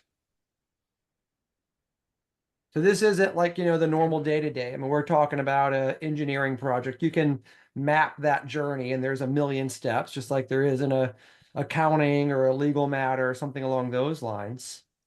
But we're looking for the moments of risk or anxiety, and we're looking for the moments where there's high effort. So, anyone have any ideas around where there might be risk in a design and construction project, or where there might be high degrees of effort for the client? Moment of risk would be like when the contractor goes to order equipment, the design team has to review all of, they're called shop drawings, but review all the equipment, the actual equipment that's going to get ordered. And the client's about to spend a lot of money, right? So that's a moment of risk. So what could you do to mitigate risks in that situation?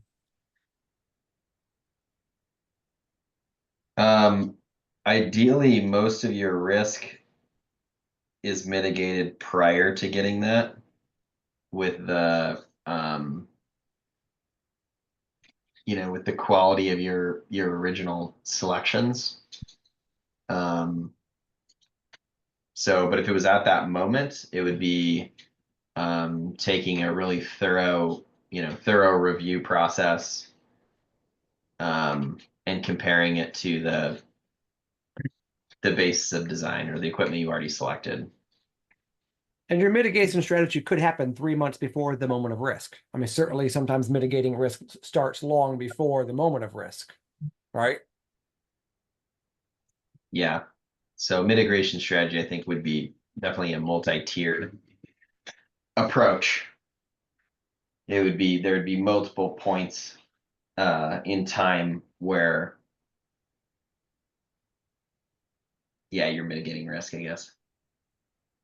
So sometimes in the workshop, what you're going to do is say, hey, look, we need to mitigate this. Developing the mitigation strategy is beyond the scope of today's workshop. So we're going to create a task to, go develop a mitigation strategy that we can incorporate into our planning.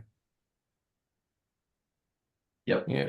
Some of these are going to be fairly complex and fairly technical, but we've at least prioritized, hey, look, this is a moment of risk, and the client knows it's risky, and the client knows it's risky because sometimes it goes sideways and then the equipment's not available, or it's not going to fit on the, in the space we had designed, or, there's going to be some conflict, and then all of a sudden there's a change order or the schedule gets delayed, and right, that's all the stuff that bubbles up for the client. That's why there's risk and anxiety there. And the client knows, 15% of the time something goes sideways when we get to shop drawings. About, So yeah, go ahead. So if the client knows, hey, 15% of the time something goes sideways, and you can instead communicate, here's our strategy and approach to make sure it's, 3% of the time it goes sideways. Does that help you stand out and put yourself in a better position to win? Yep. Do you ever have a plan B, like a backup on the particular equipment or suppliers? Yeah, backup, normally you would design so that multiple manufacturers can provide whatever product that you're looking for. So I think you wouldn't want to spec something necessarily that was like only one company provided what you needed. That would be, it happens, but it's not ideal.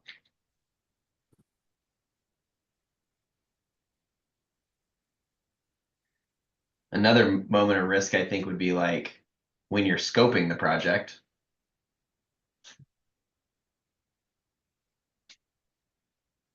It's a big moment of risk, making sure that you've got everything covered and accounted for, and you know what to expect on the project so there aren't surprises down the road.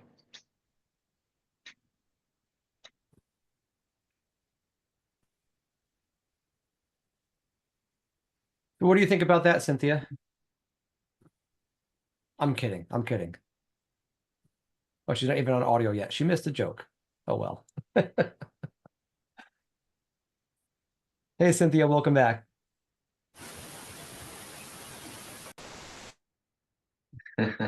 All right. So yeah, again, this part of the exercise, I don't want to spend a whole lot of time here because it's going to, descend into technical stuff for an engineering firm, and the rest of you aren't going to really be able to relate, but that's the idea. Identify the risks, identify some mitigation strategies. How are you going to ensure success? Because this is, this ensuring success and mitigating strategy, that's stuff you put in your proposal. That's the stuff you start working into your communications. And if you're trying to, get to a conversation in the first place, like that's some of the content you can talk about. Like imagine, Tom, you go create some content on mitigating risk related to shop drawings, and that starts becoming content that MMI is putting out. All right. All of a sudden you're starting to build the brand perception. Maybe it's something you just share with Susan directly. Hey, so something we wrote, thought you might find it valuable. And she, reads through it. It's like, oh, wow, none of my other MEPs are talking about this kind of stuff. Doesn't mean it turns into a business development meeting right away. But if you're sending that targeted, relevant content, does that start to build trust with them? Maybe eventually she does take a phone call. Maybe eventually she does give you an opportunity because you're talking about things that she cares about. Same thing with moments of high effort. Where does the client have to do a lot of work? What does the architect have to do that's a lot of work? It could be approving an invoice. It could be something during construction administration. It could be integrating your BIM model into their BIM model, and there's lots of things that could be high effort. So what are some things we could do to make the client's life easy? Yep. And then I do want to call this one out here, just because voice of client is such an integral part of CX. When there's moments of risk and moments of effort, that's where clients often have high emotion. Oftentimes high negative emotion. So when is the best time to ask for some feedback? It's likely when client has just encountered one of these moments of high risk or high effort. So this is where you can start defining your feedback strategy for this particular project or this particular client. And I know, oftentimes you're defining a feedback strategy at a very simple level. Hey, we're going to ask, at 30%, 60%, and 90%, and we're done. And that might be fine for clients you've worked with for 20 years. But for a brand new client that you really need to nail it with, you might need to be a little bit more bespoke with your feedback approach, because 30, 60, 90 might mean you get too far off base to ever recover.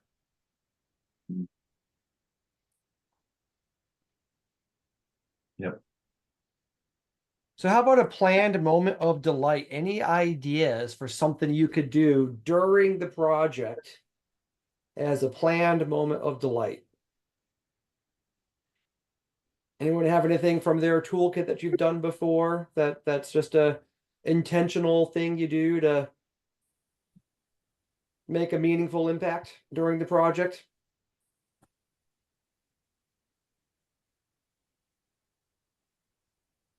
Social hour. Social hour, what else? Coffee cart. That's a fun one. Coffee cart. Joan, you've done a lot of events. What are some delightful things you've done? We've had the social things that he's talking about. Just in terms of building with the team. You have the Top Golf and stuff, right? All those type of things, those little extras. But lately, some of our people have been taking them skeet shooting, which has been different here. Tom, y'all might do more hunting out there than we do here. That's their occurrence here for sure. Or fly fishing there. But anyway, that's an interesting one that they've done lately. I was How gonna about some say, outside the AE industry? Any moments of delight that you've brought into accounting or legal matters? well, I was gonna say, just to go off of what Tom and Joan said, at really any event, a lot of our clients like when we name cocktails after them. So that's been like a thing, like a personal touch to show that we like care and swag within like their industry. So even though it's Morgan Lewis branded, if they're in tech, you know, something tech, obviously, but those are just little touches to really, I guess, any event. That's cool. Yeah, we occasionally host like educational sessions that have some sort of social aspect as well with it, because a lot of our clients do kind of like the financial education.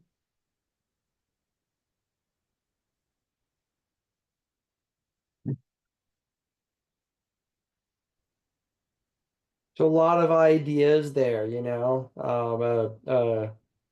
Mid-project kumbaya. We're gonna get together, have a drink, and make sure we're all collaborating, right? And it's hosted by MMI, but we've got cocktails named after ABCD architects. Neat ways you can pull some things together there. Any other questions or thoughts about designing experiences here during the project? And Zach, I just want to give kudos to you. You went back and you referenced the persona and the goals sheet from steps 1 and 2. So anytime you get to one of these, if you get stuck or you need some ideas, go back and reference the goals and the persona, and then come back to moments of risk, moments of effort.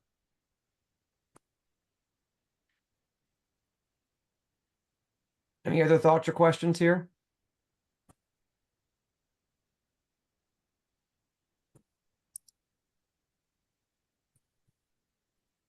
All right. So now that we know how we're going to do the project, we know how we're going to close out the project, we can plan our kickoff meeting. So guys, we haven't even written the proposal yet, and we're already starting to write the kickoff meeting agenda. Out of order, normally. Right? Now we're doing that because, all right, if we know that these are the things we're going to anchor on at the kickoff meeting, then we're not going to forget to talk about them in the proposal. My dog seemed to disagree with that sentiment, so I apologize. Either that or she's as tired of listening to me as all of you are. So anything we've, looking back on what we've talked about the last a couple hours, any specific items we want to add to the kickoff meeting as something to make sure we're talking about with the client or any other stakeholders who are on the kickoff meeting?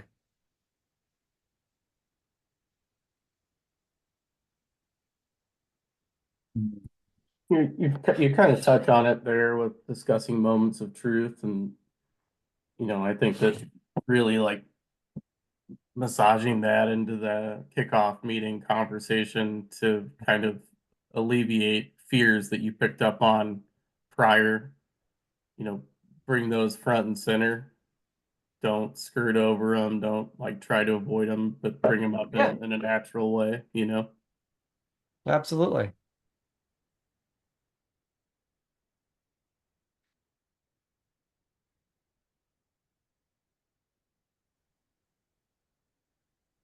I mean, can you imagine if you're the architect, if you're a sub-consultant engineer in the kickoff meeting and said, hey, look, we recognize that sub-consulting engineers can often cause problems for clients or for your client, and that can have a negative impact on your reselection with those clients in the future. So everything we're talking about today and throughout this project is to help you win the next project with the client. What MEP starts off a kickoff meeting with an architect talking like that? Nobody. Right? Yeah. I mean, we all know that's the goal, but nobody talks about it.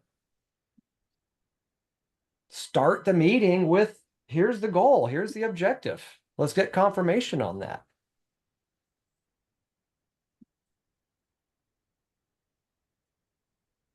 Ooh, a dashboard that illustrates milestones. I like that. The communication plan of how we're going to make sure we don't cause problems with your client architect. Name tags. You know, what a little thing. It's brilliant.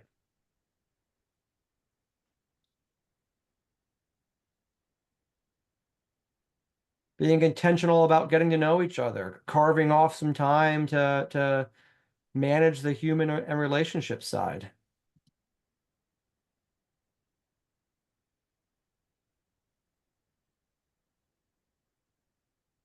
Great stuff.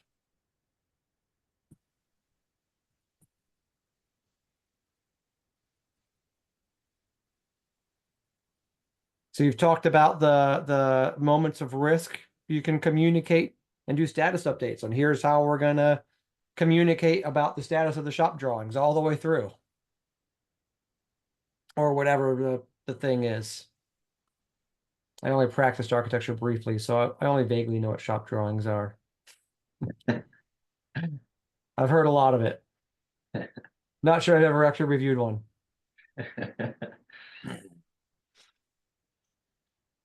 So guys, that gets us into the proposal.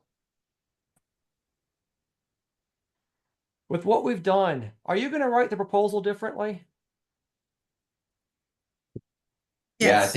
I think we would. Yeah, I think we would, like you said, make sure some of that stuff got into the proposal, maybe even up front. So like, what are we going to say on page 1 of the proposal? What's the one thing we have to say on page 1 of the proposal?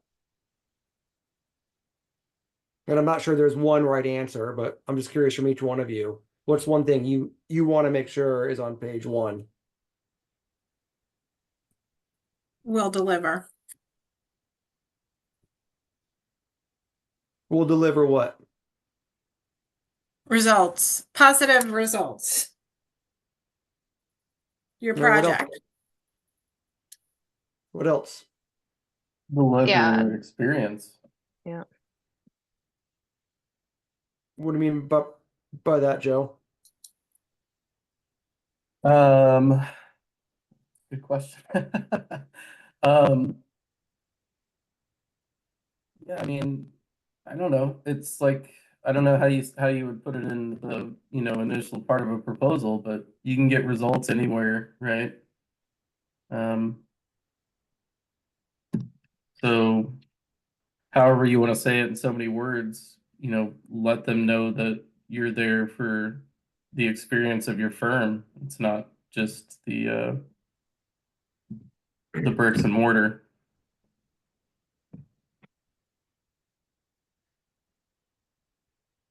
I would say How about you maybe, guys? something about, our ultimate goal is to ensure their success with the owner, to help contribute to their success with the owner, something like that.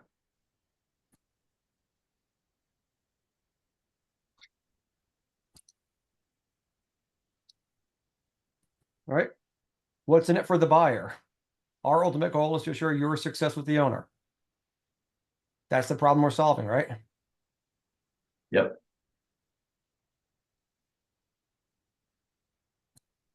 So what are the pain points that make us different? What are we alleviating? I mean, I think you just talked about what we've been talking about, which is,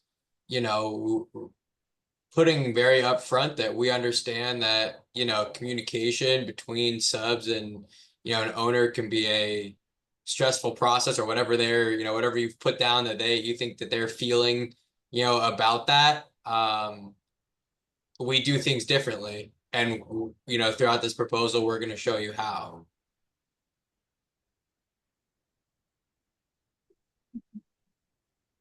Yeah, and then we're gonna demonstrate it, right? Demonstrate it in practice.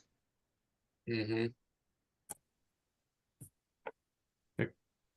Probably got to throw a general contractor on there as well, right? Mm-hmm.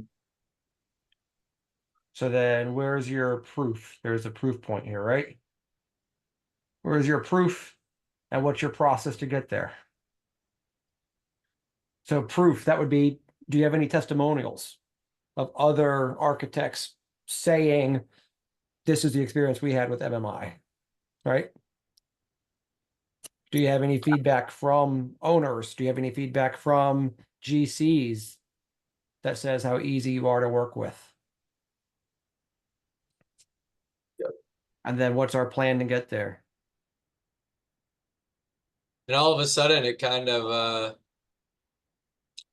you're also understanding, if you aren't asking those questions, what questions should you be asking in order to get, you know, feedback on some of the stuff that really makes you a differentiator, and, you know, having confirmation that that is still the case with projects. You know, so if you don't have a question that's getting you that type of feedback, you know, maybe thinking about that being one to add in, because it's an important part of, you know, what makes you stand out.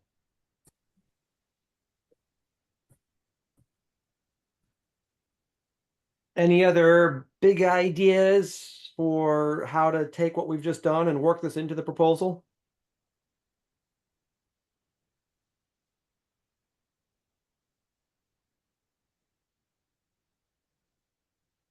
No.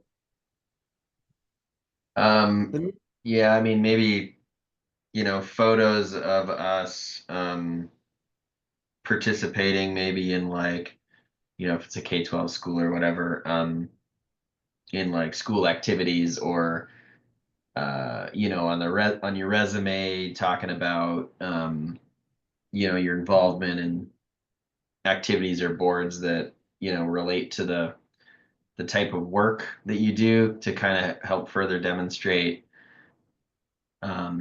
you know, that you care, that you really genuinely care about this kind of work and the outcome.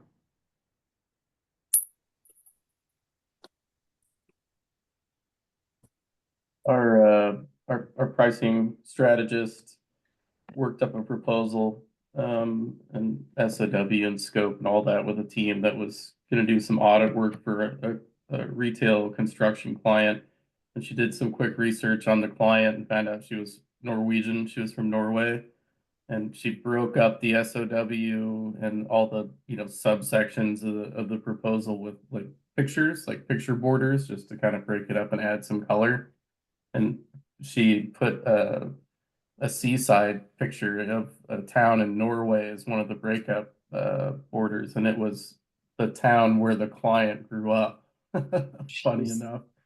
And she did that just by researching the client, just kind of included some, you know, stereotypical Norwegian scenery in the whatever, and we won that proposal. I actually did a CX story on that. Nice.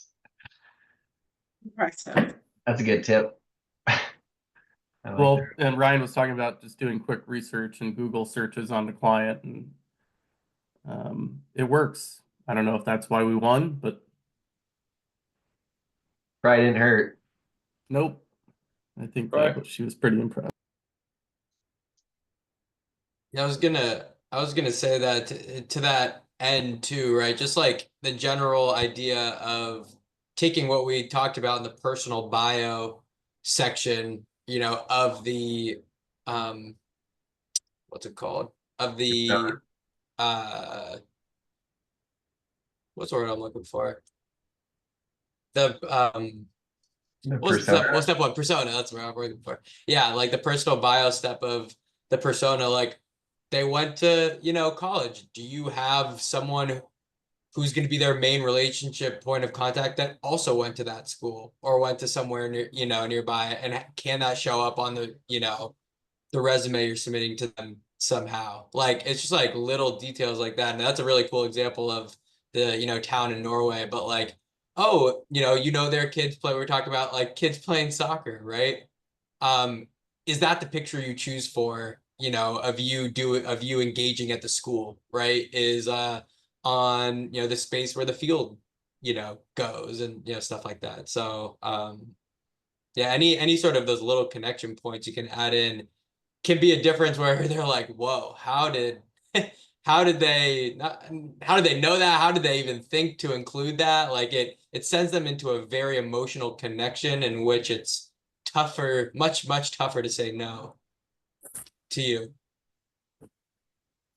I That's also want to say too that knowing what they don't like, right? Like here in Philly, like we're notorious for being bad fans or whatever you guys want to call us. Go Eagles, by the way. But if you just know that the person that you're pitching absolutely cannot stand the Dallas Cowboys, like I would just not really be into seeing that pitch if that was the leading line, or putting the coach up or something for the first the intro of that. And then also we did something similar to the Norway thing. We were pitching for some new work with a very large clothing retail brand, and our pitch materials were the catalog. We wore their clothes and did a catalog, and that was really impactful, and we did win that work. So yeah, just comments on both of those points. really, really cool. I mean, that's great. Yeah, uh, love the use case here that Tom shared with us. I was working with another architecture firm, and they were pursuing a prototype for a national auto parts retailer. And if you win the prototype store, you're going to get that project 300 times as they build it all across the country. So it's a decade of work if you win the prototype. And so going through this exercise with them, understanding like what they care about. The VP of real estate was their persona, and what the VP of real estate cares about most is gross sales per square foot. If you're doing retail, gross sales per square foot, that's what shows up in the Wall Street Journal anytime you're talking about retail and the built environment. So talking about gross sales per square foot, well, all of a sudden, the RFP that was issued had a scope that was this big, and the firm tripled the scope in their proposal because they were going to do site visits for the top performing retail locations to understand what about the built environment most contributed to maximizing sales. And that meant going to like a dozen stores around the country, and there's travel expenses and all this research. And they were literally 3 times the price of the next cheapest competitor. And they won because they were proposing the outcome the VP of real estate cared about most. So there's real potency when you start this process and you understand what does the client care about. You don't have to be the cheapest because you've built such a high perception of value and you're talking the client's language, and the client's like, yeah, they get it. And they will go to bat and they will advocate for you even if you are a higher price. They will stretch their budget if they need to because it's worth it. And so this, brings you down to pursuit strategy. And Tom, it sounds like that's where you are right now. You're still in the pursuit phase. You're not even at a proposal phase with them. Right. You're pursuing them. So having been through this, does this give you any ideas about how to tweak your pursuit strategy? Or does anyone have any ideas for Tom about what he might try in the pursuit strategy just to even get to a proposal?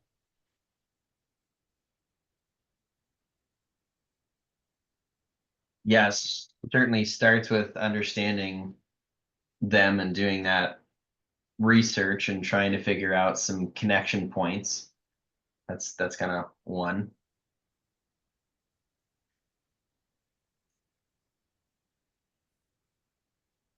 Yeah, I was gonna say, look, if you've had an issue even getting in the door or even getting them on the phone or whatever, look at like diving into that personal bio. I know I keep bringing up like the school University of Idaho or whatever, right?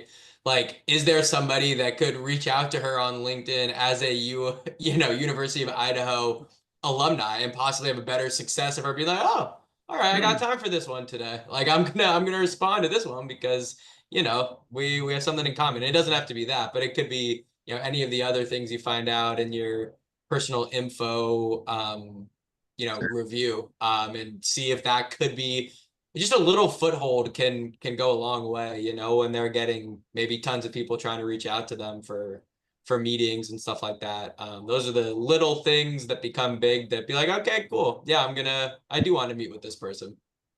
Right.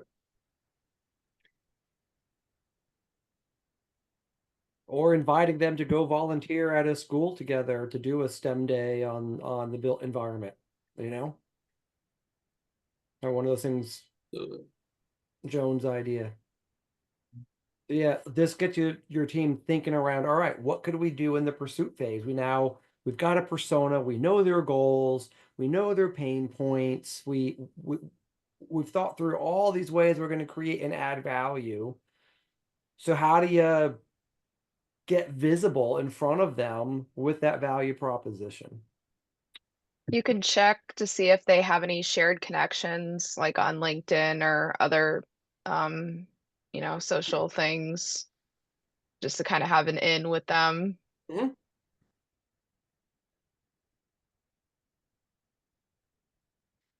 Do you have any general contractors that you've worked with, Tom, that have also worked with ABCD? Could you invite the two of them out for lunch? Just to talk about how easy you are to collaborate with.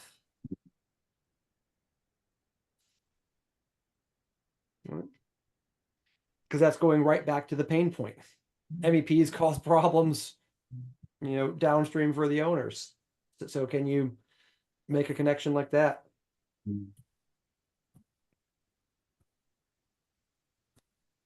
Mm-hmm. So guys, we got 10 minutes left. I think we've been through the exercise. I've already pointed out the resources that are available to you down at the bottom. So please, if you open up this this workbook, you'll see it's got all these pieces in here. It's got some narrative to walk you through. So defining the personas. It's got the little persona exercise in here. Defining success. It's got the little success worksheet here. So I know we did it in Mural, but this is absolutely something you could print out and bring to a meeting with the team. It's got the little empathy worksheet here, the success checklist. So all these tools we use today, they're all here. There's some prompts to help remind you how to go through it. So do you feel equipped to take a toolkit like this and run a project or pursuit team through it? If not, what do we need to close the gap on to get you there?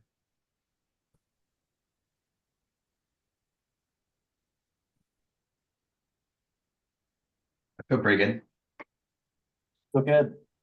I feel like this is going to be a good conversation with our value perception and pricing team, and at least a topic to spitball around a little bit. Great. Katie, what do you think is going to be the hardest part of running something like this? I think it's kind of breaking habits of like things that we already do or more specifically don't do. So, getting the accountants to really dig in deep and understand exactly what we're trying to solve is going to be interesting. I think they'll like it, but I think it'll be hard to kind of get them there and visualize the outcome. Okay. Cynthia, how about you? What do you think is going to be hardest about doing this?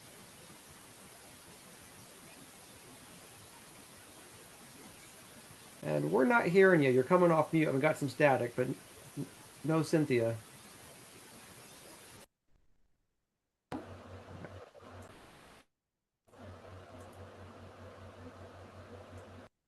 What about now? Yeah, we got you now. Okay, perfect. There's like 4 options for a microphone. I don't know why, but I was on the wrong one.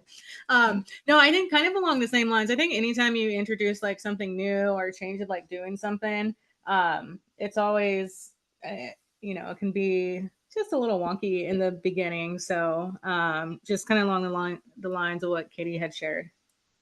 Okay.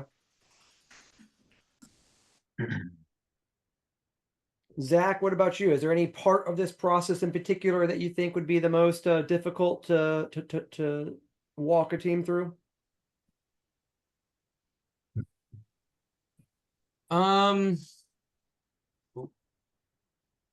think um I think maybe step 2 was kind of the most difficult sticking part, because step 1 is like stuff that we can all like think about pretty easily. Step 2 takes a bit more nuance and brain power and business, minded thinking, and then it is really important though because it kind of influences the rest of the steps. So yeah, I'd say that one.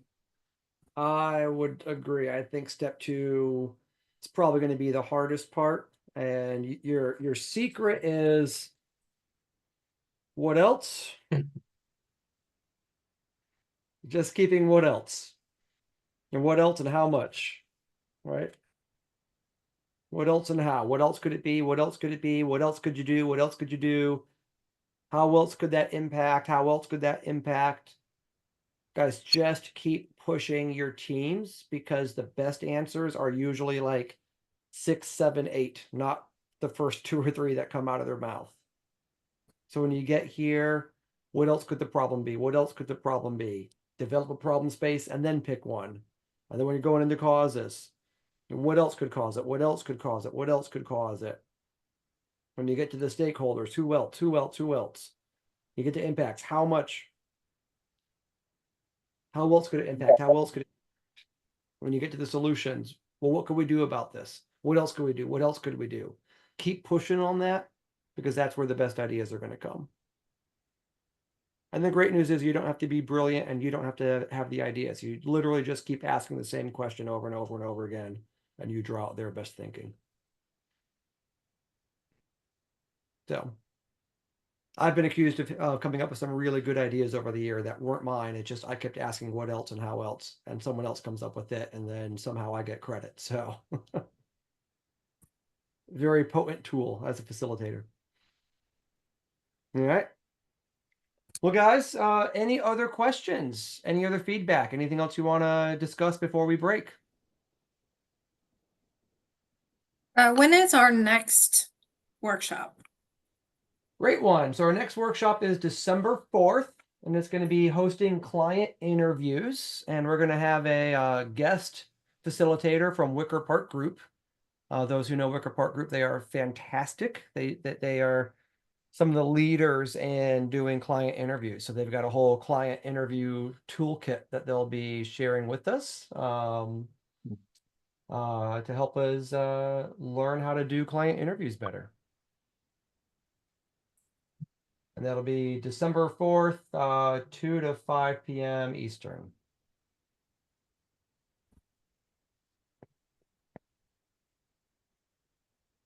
All right. Well, everyone, thank you so much. I appreciate you being here. One of my favorite workshops just because it's so practical and easy to deploy. If you get stuck deploying this, or if you want to roll it out somewhere and want some help, you guys know you can call me or schedule some time on my calendar, and I'll be happy to give you some game planning. And if you do try this, please let me know how it goes. I love hearing success stories. Will do. Thanks, everyone. It's great. We'll see you next time. Thank you. Thanks, guys. Thanks, everybody. Thank you. Thank you. Bye.